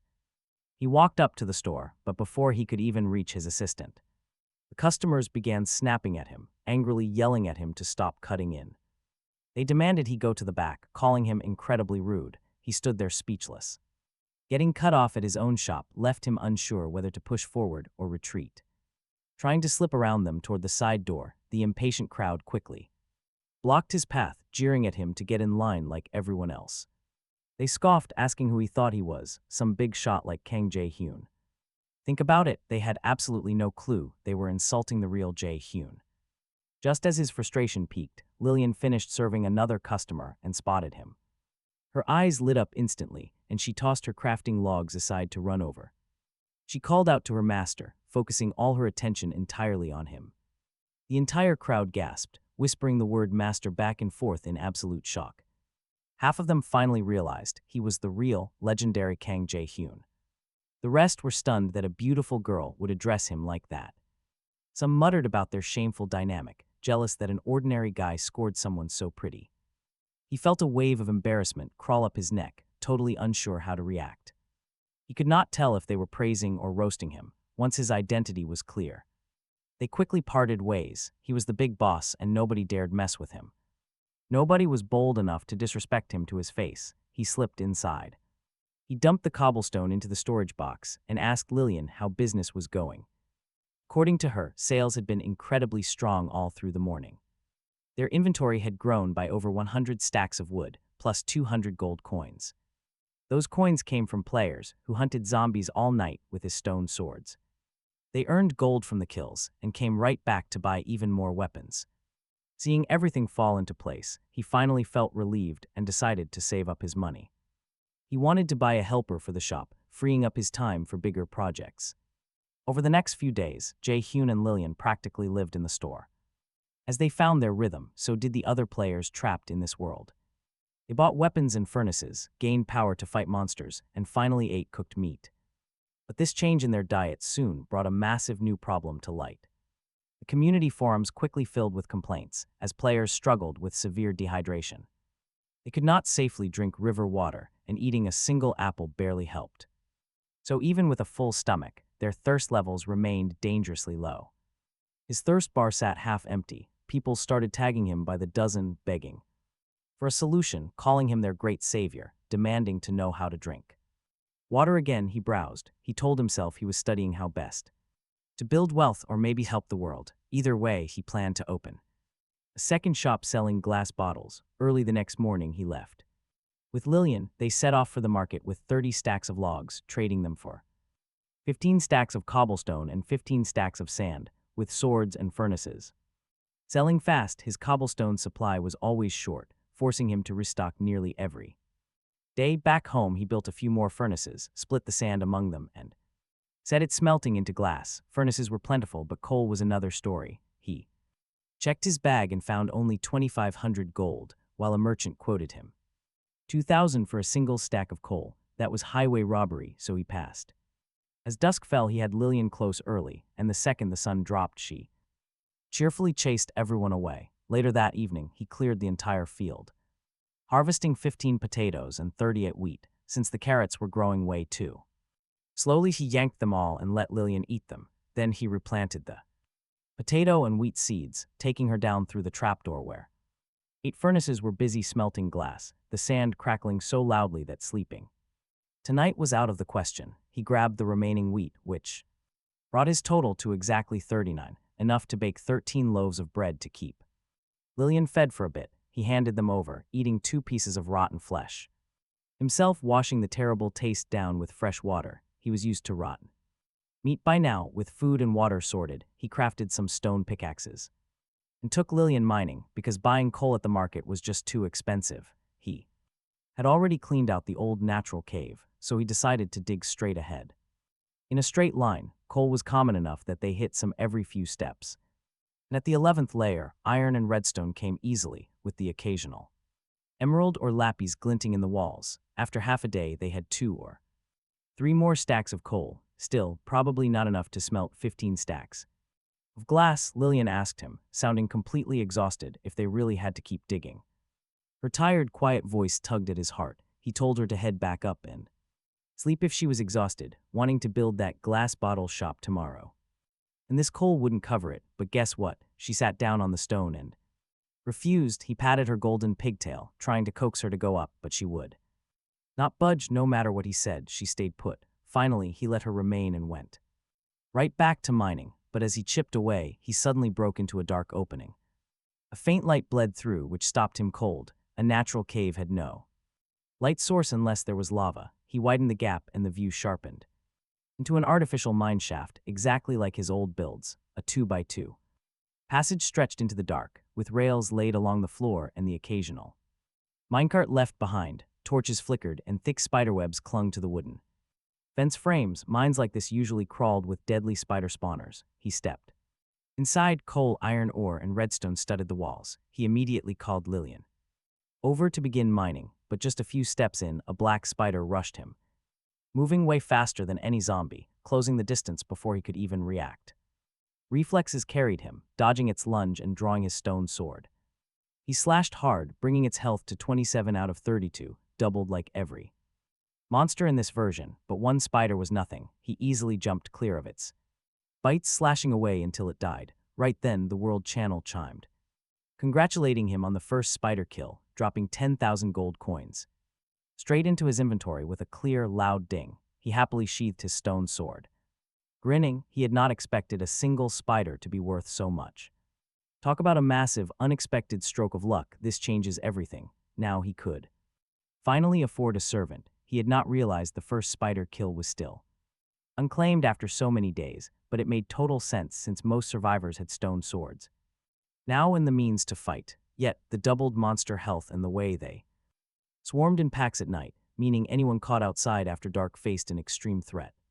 Certain death if they got completely surrounded out in the dangerous wilderness, so players stayed cautious, swinging only when a zombie walked right up to them and avoiding the rest. Overjoyed, he lost all interest in mining. He grabbed Lillian right then and there, cleared the surface ores off the shaft and headed home, driven by this first kill. He resolved to claim the first kill on every single monster here. Lillian had told him before that besides the initial made egg reward, the rest were lucky blocks, so he had not cared before. Now he completely changed his mind. Lucky blocks could spit out something incredible and he wanted it all. Seriously, who wouldn't? The moment that spider kill registered, the world chat exploded. Everyone started swapping horror stories about the incredibly fast, toxic spiders that had already killed several of their friends. Half of them lamented that the massive reward should have been theirs, if only they were braver. Naturally, most of the chatter circled back to him. Meanwhile, the research department had been busy buying up every furnace and stone sword from his shop,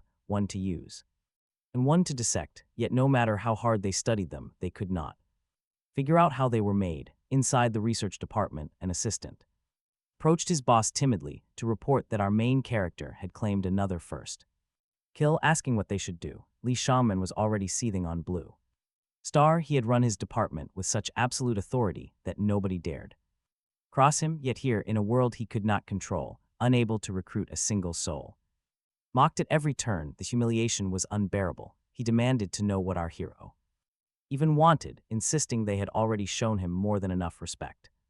Adjusting his glasses, the awkward man nervously suggests that the mistake might actually be theirs. The online forums called them arrogant and completely full of themselves. Refused to join. Lee Shaman exploded at the word, snapping that this was already the most humble his department had ever behaved. The secretary fell silent as his boss scrolled through the forum. In reality, Lee Shaman had absolutely no idea how to survive here, relying entirely on provided food and water. Surrounded by subordinates and wasting his days scrolling through forums, he still had not realized that this world was no longer Blue Star, so he decided to write another post. He did not want to recruit him this time, but to demand cooperation with research. He believed his offer was highly generous, even if he found the kid utterly unworthy of the honor. Yet his department desperately needed the young man's help.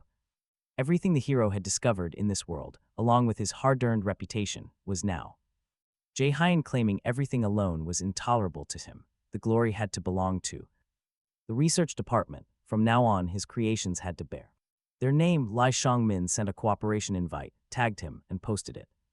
Fully confident he would accept, the entire forum erupted. People stunned that Lai Shangmin had personally reached out, and that the department finally admitted.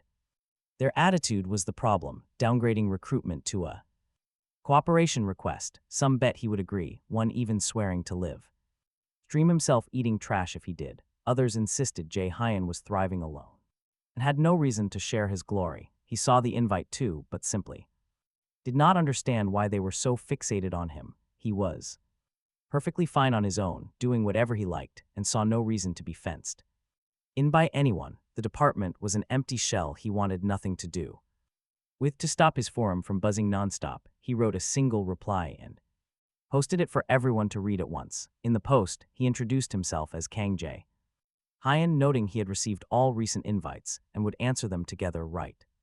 Here, he pointed out this world was nothing like Blue Star, hoping certain people in the department would put their energy into actual science rather than obsessing over him. He declared he would never join because today's civil servants were hollow and did not even know the basic rules of survival, leaving zero room for cooperation. He made sure to add he was not targeting anyone in particular, only stating that the current research department was complete garbage. He hoped the invites would stop because the constant buzzing on his forum was getting incredibly annoying. Naturally, the thread detonated all over again. People were howling at his annoying forum remark, absolutely loving how he confronted Lee Shang-min straight to his face while reminding the guy who wagered on him to start preparing his live stream. The onlookers lost their minds completely the second the post went live, marveling that he made a whole thread just to call Lee Shang-min absolute trash. He was the only one alive who would directly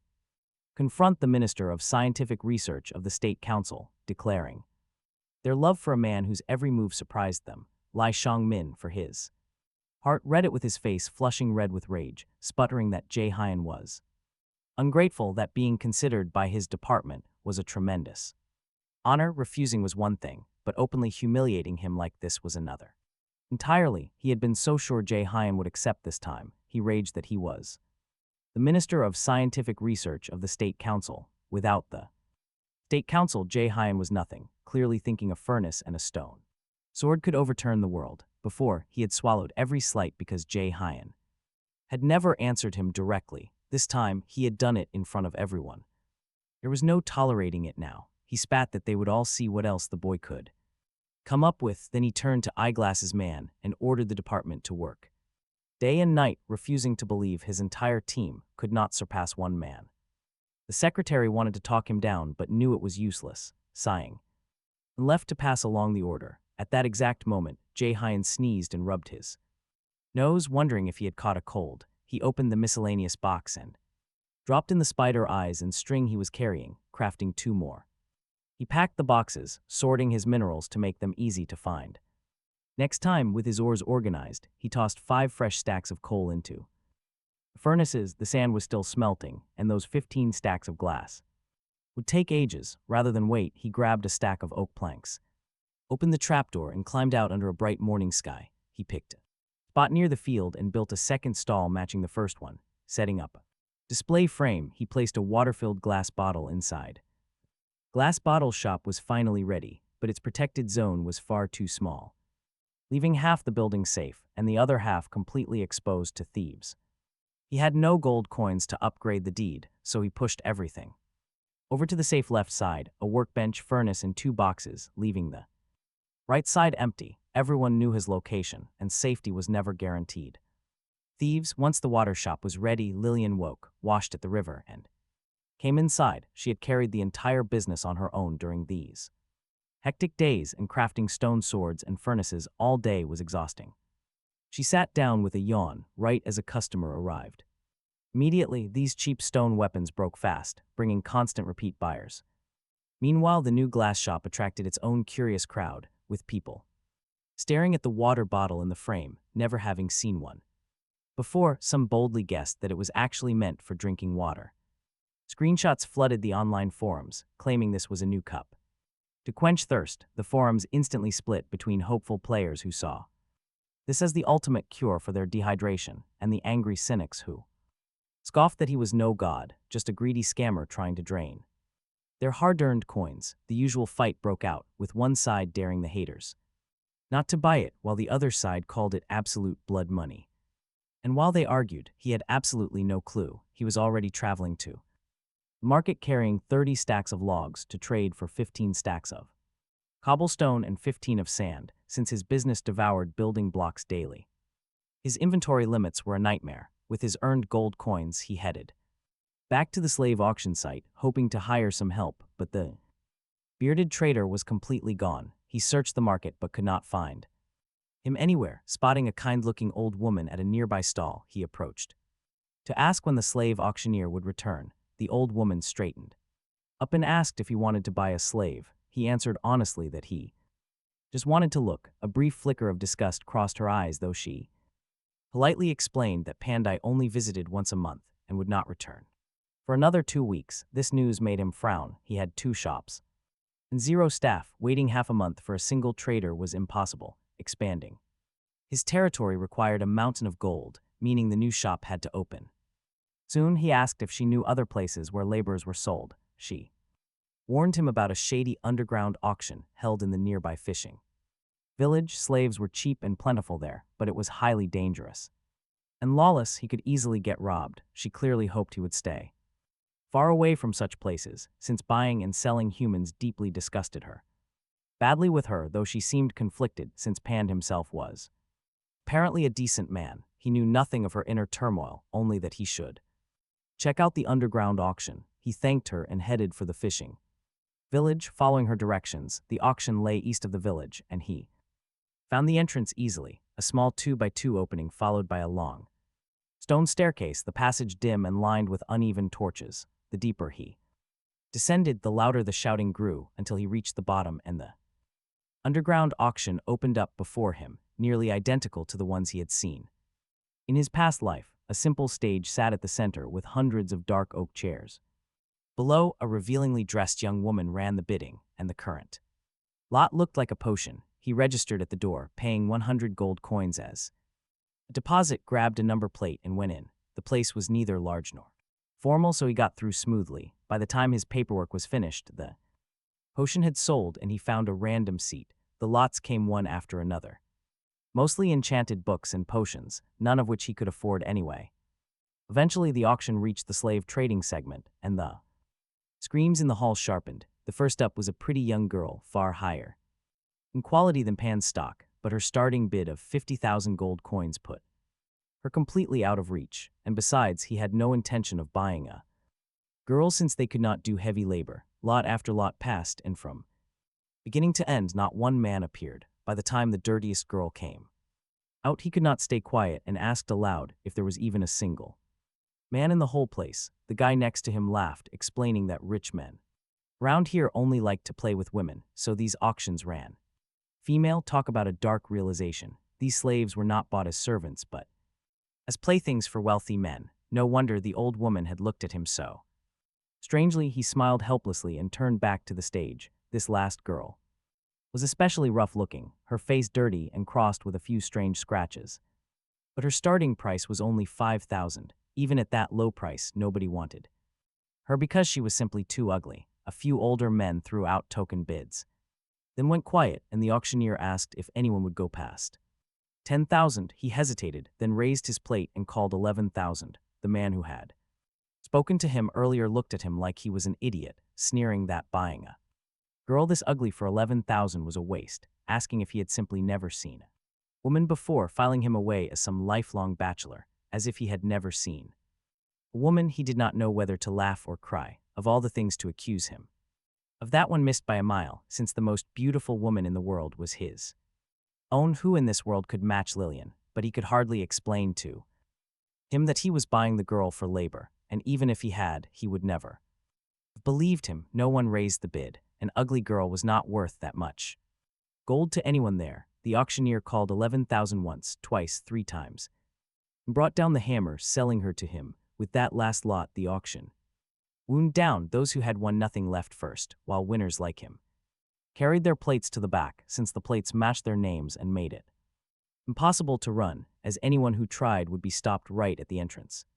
Last to bid, he was also the last to settle. The staff counted his coins and handed the girl over. Their glares toward him were distinctly off, unable to fathom why Anyone would pay 11,000 coins for a girl this plain, including the girl herself. She watched him approach, her neck shrinking back instinctively, her clear eyes brimming as if they might overflow. She spoke up, her voice unexpectedly crisp and melodious for her looks. Asking what he wanted, he looked at her frightened face and felt pity for her. He crouched down to meet her eyes and told her his name was Jae Hun, then asked for hers. She recoiled as he leaned in, tears welling, and answered in a whisper, as faint as a mosquito, that her name was Chris. He reached out from habit to ruffle her hair, but the gesture startled her so badly that her body twisted, as if she were about to drop to her knees. He caught himself and withdrew his hand, then told her it was a beautiful name, that she did not need to be afraid, that he would never hurt her, not now and not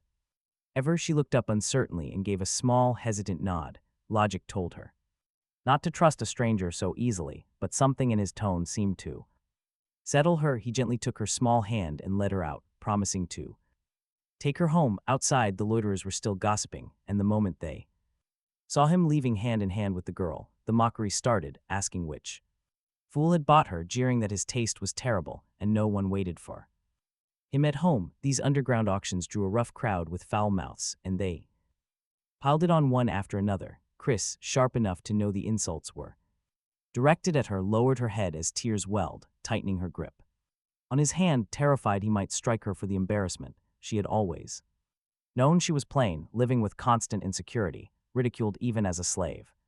She whispered an apology. Hearing that broke his heart. She had done absolutely nothing wrong. Why should she apologize? Jae Hun stopped walking and glared at the hooligans with a cold light in his eyes, catching them completely off guard. Embarrassed for flinching, they quickly tried to recover their tough act. They snapped back, demanding why he was glaring, asking if they could not even joke about the plain girl he bought, mocking that no amount of staring would make her beautiful. Every cruel word drove her head lower. He kept glaring. He had meant to let it go since the old woman warned him that robbery and murder were common down here, but these men were crossing the line, and if he did not teach them a lesson, they would never learn. But the thugs mistook his silence for fear, laughing and mockingly asking why he had suddenly gone quiet. Wondering if he was scared dumb, one swaggered up to slap him, but watch what happens next. Before his hand lands, he is kicked 10 meters back, crashing into an oak tree. Standing over him is a stunning, golden-haired girl holding a stone sword, her hair whipping in the wind. She coldly warns him that his dirty hands are unworthy of touching him. The injured hooligan grimaces, stammering and asking who she is. She snaps back that he is not even worthy of knowing her name, then quickly slits his throat in one swift motion. His life ends right there. Everyone gasps in horror. They never expected a stranger to appear out of nowhere and execute someone so ruthlessly. Sure, they like to cause trouble, but they would never dare commit outright murder. Yet this mysterious girl slit a throat without a second thought. Now they roar in fury. They yelled, demanding to know who she was and what gave her the right to kill. Insisting they never provoked her, Lillian just pointed at Jae Yun and announced he was her master, Kang Jay Yun, asking if they actually thought they were worthy of yelling at him. Master, that word rippled through them. They gaped at him, stunned that this gorgeous woman was actually his servant, especially since they just mocked him for never touching a woman. Suddenly, the joke was on them. With Lillian's insane beauty, every woman in the world combined could not even compare to her, yet they had mocked the man who owned her allegiance.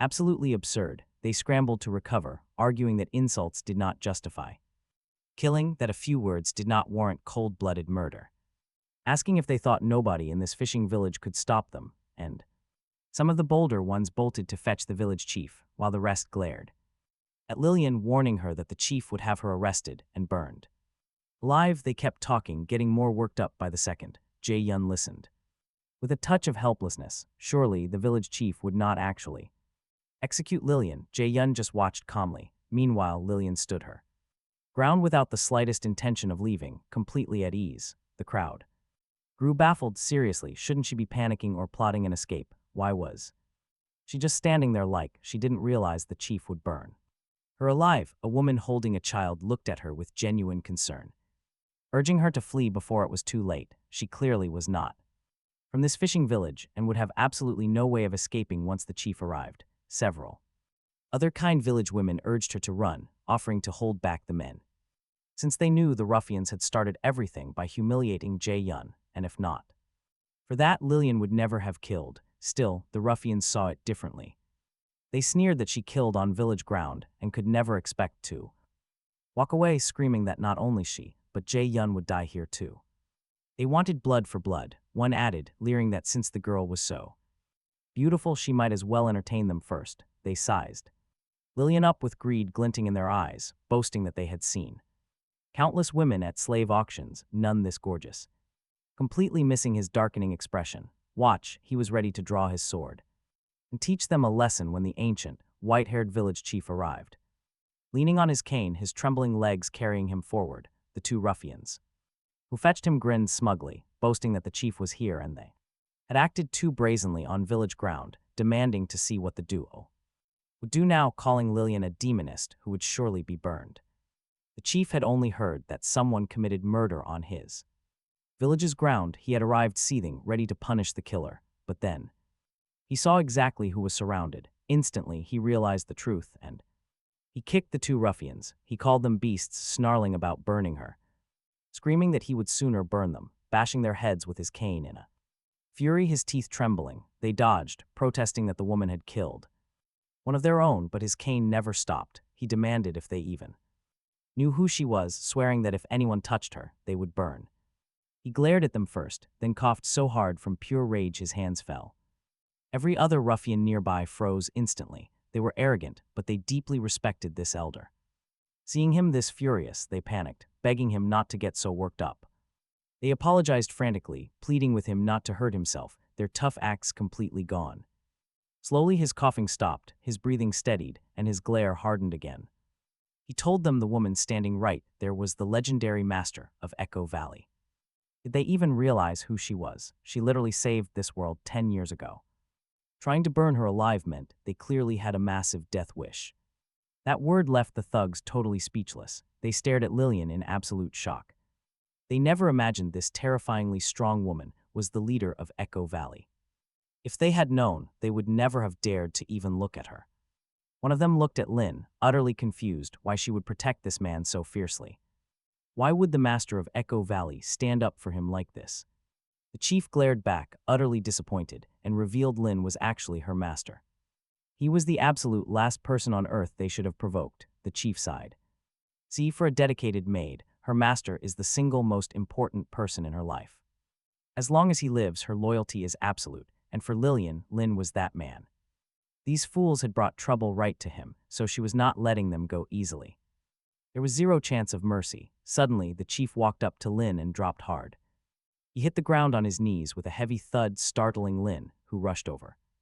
Having an elder kneel to him felt totally wrong, but the old man was incredibly stubborn. He refused to stand no matter how Lin pleaded, constantly calling him Lord Lin. He begged for the boys, saying they were unruly kids, but not truly evil at heart. He pleaded with a great man like Lin to please show some mercy, his eyes tearing up.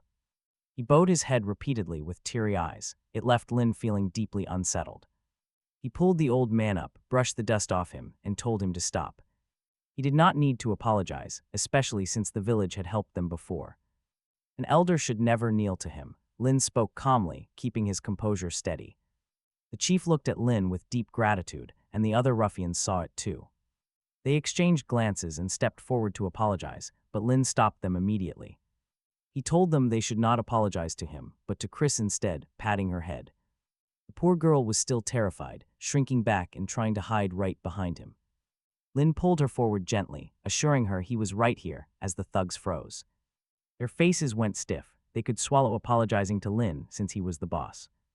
Apologizing to Chris, a girl from the very bottom of a slave auction, was tough. But under the chief's incredibly fierce glare, they had to give in. They bowed to her with deep respect. Lin could feel just how incredibly nervous she was. As they apologized, an unfamiliar, warm glow lit up her eyes. Honestly, it was beautiful.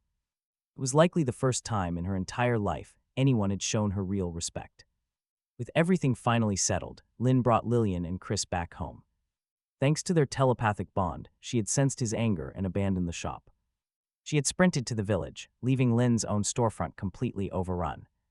It was impassable, with a massive crowd complaining about her sudden disappearance. They had waited hours, only for her to completely vanish on them. Some urgently needed a stone sword tonight, muttering that the shop had better open soon. The shop was closing, someone sharp-eyed spotted him returning with her, and the whole line buzzed with relief and impatience, demanding to know if they still had stock. Lillian slipped past them through the side door and got right back to work since the shop was far too busy to leave. Dutifully take her post, he had to smile. She hated this tedious grind. But with no extra help, she would have to endure it just a little longer, but not for long. Once the glass bottle shop opened, he planned to buy a few slaves.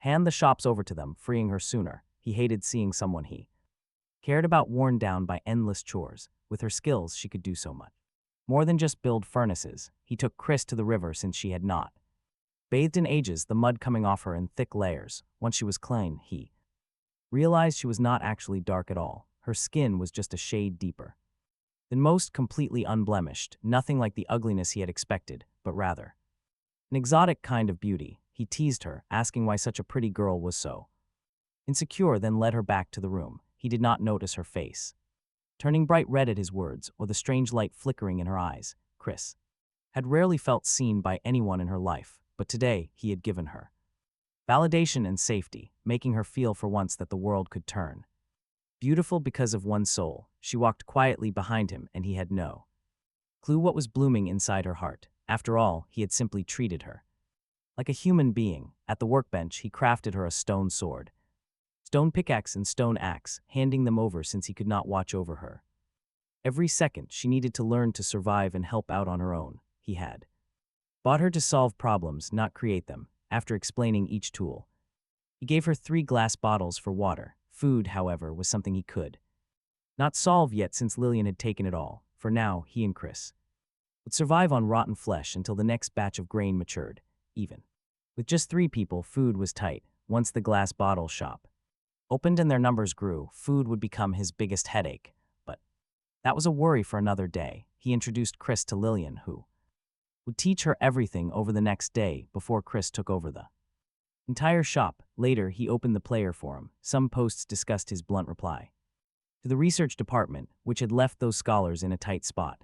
The damage was minor, but the insult was huge. Now watch how his new shop steals the spotlight. Speculating from the displayed glass bottle whether he had finally solved the thirst crisis, they kept tagging him, asking when it would open. Most were convinced it sold water, while skeptics sneered that people treated him like a god. He chuckled at the flood of comments, highly amused by the drama, and wrote a fresh post announcing the glass bottle shop would open tomorrow.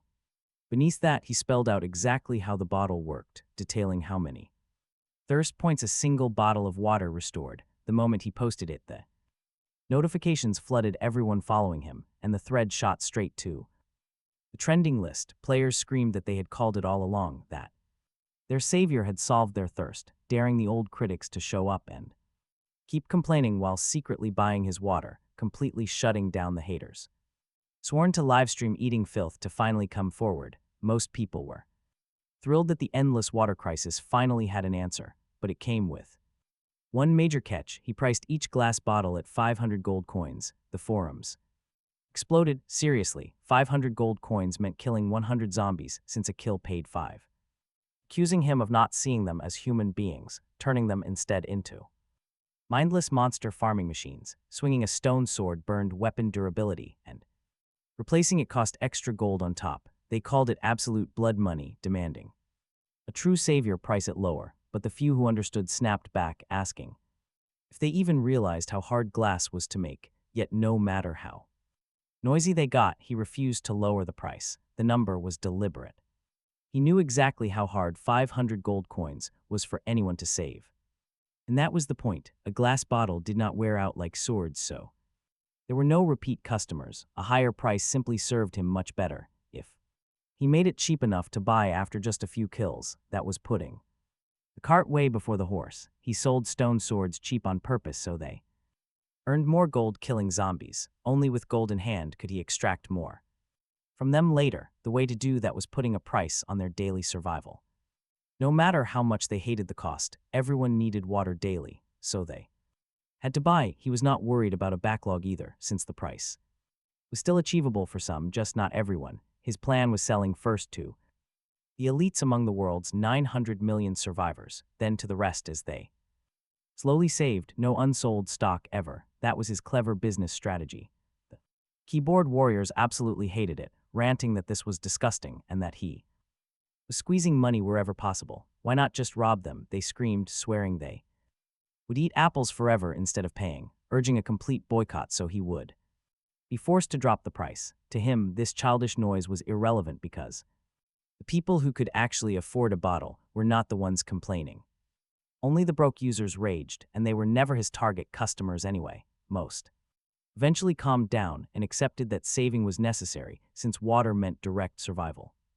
Everything unfolded exactly as he had pictured. By nightfall, his store had finally closed, and Lillian came home completely exhausted from a long day running things and teaching Chris, though the new girl learned quickly and caused very little trouble. He coaxed Lillian off to bed, then quizzed Chris on the store's daily affairs, and she answered everything smoothly, earning a satisfying pat on the head. Starting tomorrow, she would run shop number 1, while Lillian managed the glass bottle store. Lillian would surely sulk about this, so he decided to spend the whole day by her side. Early the next morning, both girls washed at the river and started their work. Chris had grown familiar enough with things to handle shop number 1 easily, since crafting swords and trading furnaces was not very hard. The lineup outside her shop stayed packed, while his glass bottle shop just sat empty. The waiting customers laughed at the sight, jeering that absolutely nobody could afford a 500-coin bottle, screaming that he should close up early. They mocked him, calling yesterday's solved water problem an absolute joke. They spoke loudly to make sure he heard, but he ignored them, waiting calmly near the empty glass bottle shop. Before long, someone walked up, calmly asking to purchase a bottle. And pulling out 500 gold coins as if it were nothing, he took the coins, handed over the bottle, looked up, and froze because the man standing in front of him was Taeyong, whom he had met before. He could not help smiling at his dazed expression, and asked with easy familiarity how business had been lately since he had heard it was booming. He answered flatly that it was not bad, never being talkative, and since they had clashed in the past, his tone was naturally cold. Yet Ha Taeyong did not mind lingering around with no intention of leaving. After an awkward silence, another customer arrived, carefully counting out 500 gold coins and confirmed the price before handing them over, and he passed him bottle. The shop had only just opened, and already 2 bottles were gone. 1,000 gold coins in a moment. This was far faster than grinding monsters, working himself half to death. It seemed getting rich really meant going into business, and he was right. 500 gold was brutal for an ordinary person, but trivial for a certain kind of person, and among 900 million people, there were always exceptional ones. So in the early going, he only needed to sell to the cream of that crowd. Ha Taeyong kept hovering nearby, which bothered him at first, but as the bottles moved, he put him out of mind. To prepare for the rush, he crafted 4 chests, combined them into 2 large ones, and set them inside, then crafted the full 15 stacks of smelted glass into bottles and stored them. Since empty bottles stack and save space, 960 bottles sat in the chests, enough for days. By noon, he had sold 40 bottles for 20,000 gold coins, money that would take his first shop a full month to match. But this new glass bottle shop made in half a day. Even he had not expected this. As bottles sold, the forum buzzed with confirmations. Buyers swore the bottle never lost durability, and that one bottle of water restored 3 points of thirst. All their grueling monster grinding had finally paid off. They could finally drink their fill and were completely moved to tears. The skeptics who called it overpriced quickly went quiet, and most people, now envious, swore to grind monsters all night until they could afford one too. Talk about hustle. Once he confirmed the glass bottle shop ran smoothly, he handed it to Lillian. By then all the field crops had matured, so he harvested the potatoes and wheat and replanted the seeds. 15 potatoes had doubled to 30, half replanted and half kept for rations, and 40 wheat gave him over a stack of seeds, which he planted before crafting the wheat into 13 loaves for Lillian, since she preferred bread to potatoes. If not for her, he would never grow wheat since bread costs far more than potatoes. No choice, he had to spoil his maid. After replanting, he went back down to mine since he was short on iron and redstone for an automated redstone farm. He had only 13 redstone, and a double-layered farm needed at least a full stack, so he took his iron pickaxe down into the shaft. The old, artificial mine shaft was nearly stripped, so he blocked its entrance with cobblestone and pushed forward, turning up plenty of coal, some iron, and redstone. Mining always coughs up surprises, and soon he broke into another cave. Mouth held up a torch and dropped inside. The cave was narrow, its sides mossy and cracked, very old, with low growls of zombies echoing nearby. A few steps in, he found an entrance lined with iron bars and understood at once he had dug straight into a dungeon. He walked in, finding the space cramped and mossy. Slick stone lies underfoot, with wet and slippery walls all around. The construction is almost too realistic for comfort. Iron bars cage the entrance, and the air is thick with a moldy stench. He pulls out his iron pickaxe, digs down the bars, and steps inside. The deeper he goes, the heavier the damp humidity grows, so he plants a torch on the wall. The moment the light flares up, a zombie rushes him. Its movements are slow, posing no real threat, so he dodges cleanly and swings his stone sword at its head, ending it easily. Yet, a dark dungeon like this always holds more secrets, keeping him careful. Just a few steps forward, he finds a chest holding a cocoa bean, a music disc, and some wheat. Grabbing every single item. Dungeon chests rarely hold redstone, but he keeps searching. Who would say no to diamonds? Suddenly, two skeletons appear and let arrows fly, but his sharp reflexes carry him past the danger, closing the distance in just 2 rapid breaths. He asks if they dare shoot at him as he slashes. The sharp crack of stone on bone echoes through the dark room, and the monster crumbles instantly, dropping a bone and a bow. The other keeps firing, but he cuts it down in a few quick swings. Then he plants a fresh torch and spots a monster spawner nearby, holding a miniature skeleton trapped inside. Since bone meal speeds up crop growth, he surrounds the cage with 5 torches to disable it, planning to return later for bone farming. The rest of this level holds 2 more loot chests. One has a sausage, iron horse armor, and a saddle. The other holds a name tag, 3 coal, wheat bread, a green music disc, and a golden apple. He takes everything with him, since even minor loot is handy, and golden apples are always precious. He takes a bite of the crispy sausage, warm juice bursting from the savory meat, and realizes the food in this new world is honestly incredible. After eating, he gulps down a bottle of cool water until his entire hunger and thirst are fully satisfied. Now refreshed, he climbs the spiral staircase outside to the 2nd floor, finding a spider spawner. 2 monsters crawl right toward him, much faster than zombies. One bites his leg, making him grimace.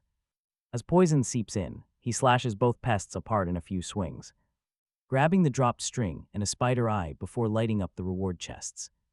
One chest contains an iron ingot, a golden apple, and some redstone dust. The other holds beetroot and pumpkin seeds with a chili, though he already has tons of seeds from cutting weeds. This world has quite a generous food mod, giving all kinds of crops. He takes it all and blocks the spider cage. The dungeon only houses simple mobs, so nothing else along the way causes him any trouble besides that single bite. His only regret is finding no diamonds. Back in the mineshaft, he blocks a small spawner there with some oak planks to mark it for later, then digs onward until he breaks into a natural cavern rich with redstone. After hours of hard work, he gathers a full stack and finally leaves the tunnel. By the time he comes out, a whole day has passed, and Lillian looks absolutely ready to cry when she sees him. He ruffles her hair to comfort her, gently leading her back to the bottle shop since he did not intend to stay away so long. The girls hand over all the gold. While he was gone, the shops earned 59,880 coins, nearly 60,000, mostly from the bottle shop. Even he is totally stunned. Surprised, he packs the gold away. Lillian approaches him again with some unexpected news. Apparently, Hatesun still has not left. Our hero raises an eyebrow, completely puzzled. He asks what the man is up to. A pouting Lillian admits she does not know. The stranger built a tiny shack last night, settling in right nearby. Since she was forbidden from hurting people casually, she left him completely alone. Our hero promises to check it out after organizing his cluttered inventory. He empties his packed bags into storage chests. He lost so much loot in that dungeon. Teleportation simply does not exist in this harsh world. You cannot just fly home with one load and pop back. Valuable items always get lost. He wonders if this world has a backpack mod. If it does, he will definitely make one. Once sorted, he hands Lily some fresh sausages and wheat bread from his dungeon run. He coaxes her to eat, gently patting her head as she takes a bite. She happily munches on the sausage. Nearby, Chris watches the interaction with pure envy. Over the past 2 days, Chris realized how much he dotes on Lily above everyone else. She always gets the absolute best food, while our main character literally eats rotten flesh. Chris quickly looks away. Meanwhile, he places 15 potatoes into the furnace to bake. He steps outside into the quiet, early morning air just as the sun is rising. Neither girl has started working yet. As they wash up, a familiar face appears.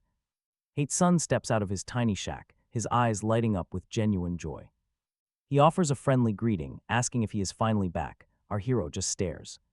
With a frown, he asks why he is still lingering, and his answer is pretty wild. He washes his face at the river, asking what could possibly be so important. Hae-sun gets straight to the point. He wants to work for him, completely free of charge. Baffled by this strange offer, our hero asks if he really expects nothing in return. The man nods firmly, promising to even scavenge for his own food if necessary. Could he be after our hero's good looks? He asks what the real catch is. Hae-sun insists there is no catch. He simply wants to learn from him. Our main character stays silent. He walks to the field, planting seeds and chili peppers. Turning back, he flatly tells the man that he has absolutely no use for him. He desperately needs extra hands, but taking on someone he does not trust is too risky. His close assistants handle all his money. Letting a complete stranger in just feels wrong. Compared to someone like Hae-sun, he vastly prefers bound servants. With an ironclad contract of servitude in hand, betrayal is simply impossible. The flat rejection does not even faze Hae-sun. He takes it quite well. He calmly says he will wait, then casually heads back to his tiny shack. He clearly has no intention of leaving. Our hero wants to kick him out. But the surrounding land does not belong to him either, so his hands are tied. He can always drive the guy off once he expands his territory later. Putting that nuisance aside, he shifts his focus to building a redstone farm. Downstairs, he counts nearly 2 full stacks of redstone, perfect for a single-layered setup. It is not enough for a double layer, but he can always expand it later. He crafts 10 redstone torches, then starts putting together 5 redstone repeaters. He places redstone in the center, torches on the sides, and cobblestone underneath. Next up are 4 pistons. The recipe is simple enough with some oak wood. He lays planks on top, an iron ingot in the center, and redstone underneath. He laid cobblestone underneath and along both sides, having mined more than enough. Iron, so the cost was basically nothing. Tools ready, he stepped outside where both shops were already open. Long lines had formed, the customers glancing at him as he came. Out he ignored them entirely, building oak pillars up at the 4 corners to the 4th level, planks shaped squares right at the top of each.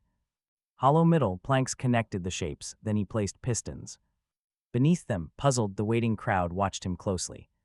Over his actions, it did not look like a thief fence, so they asked each other what this thing could be, none of them knowing. Hae-sun watched intently, recognizing everything except the piston, which he had never seen, and asked what it was. He glanced back, thought about it, and told him it was a piston that it could push water flow. That answer only confused him more, along with the customers, who had never farmed and could not imagine why his fields would ever need watering. His crops already grew fine without it. Everyone stood totally confused, theorizing that the piston must be packed with engines and complex mechanisms far harder than a furnace. They wished they could pry open his brain to see how he researched everything. Amid the chatter, he climbed onto the stepped frame and rubbed redstone dust onto the oak steps, 1 block at a time. Redstone is stone, but laid down it becomes a line.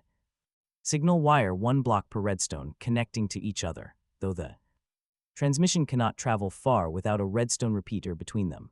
After laying the dust and connecting the repeaters, he set an oak wood plank at the very front for the lever, since a signal needs a switch to run. Now watch.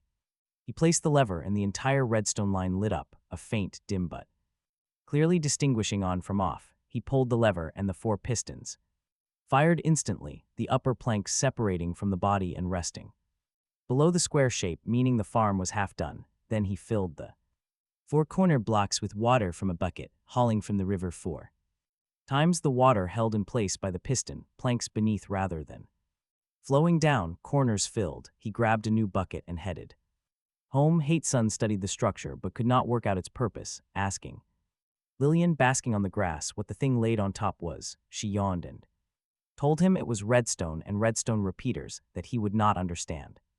If she explained, in her view, everyone in this world but him was a fool, unable even to survive, though in truth she did not know what he was building either. Only the uses of the pistons, redstone, and repeaters, so she could not actually. Seeing she would not bother with him, he kept studying the frame, recalling that he had seen redstone at the Wandering Merchants for around 5,000 gold coins a stack, which meant 1,000 monster kills, a sky-high sum.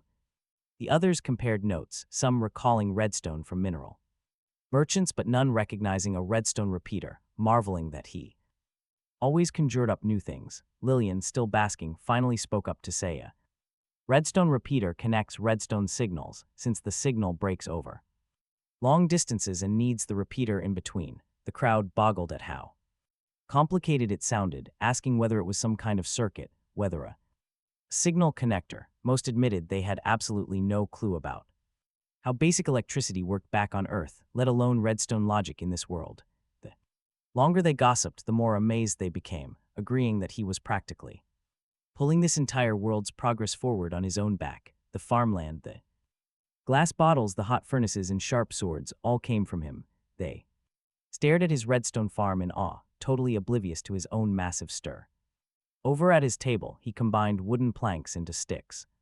Then he hammered out a pile of fences and a single entry gate, since the plot had to be completely enclosed. Otherwise, rushing water would wash away his crops once the farm activated. He stepped outside, walked to the dirt, and fenced it all in, leaving a single gap at the front for the entry gate. His automation farm was now complete. Honestly, who could blame them for staring? The crowd refused to leave, demanding answers, asking if this build was just another run-of-the-mill wooden shed.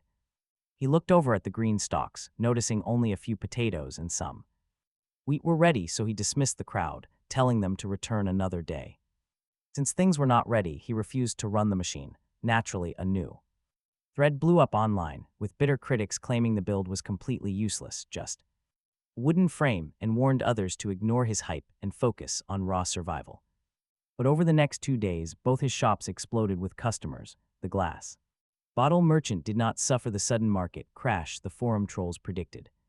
Sales soared daily, with half of the 960 bottles gone. His gold reserves reached 300,000 far faster than expected, making in 3 days what he assumed would take weeks. Rising early, he dropped 200,000 to expand his land deed to 30 by 30, easily covering the shop. Next, he visited the population auction, spending 50,000 on an incredibly gorgeous girl, not Lillian's equal but far prettier than Chris. He placed the newcomer at shop number 1 and moved Chris to the bottle shop, since those sales handled much larger sums, and he trusted Chris way more than a new face. With everything ready, Lillian no longer had to work. She happily showed off and bragged for while before running off to play in the river. The online forums exploded with fresh posts, some even hotter than his bottle sales discussion. The Ministry of Scientific Research had integrated into a native village, announcing they were living directly alongside the locals and had discovered a brand new survival blueprint.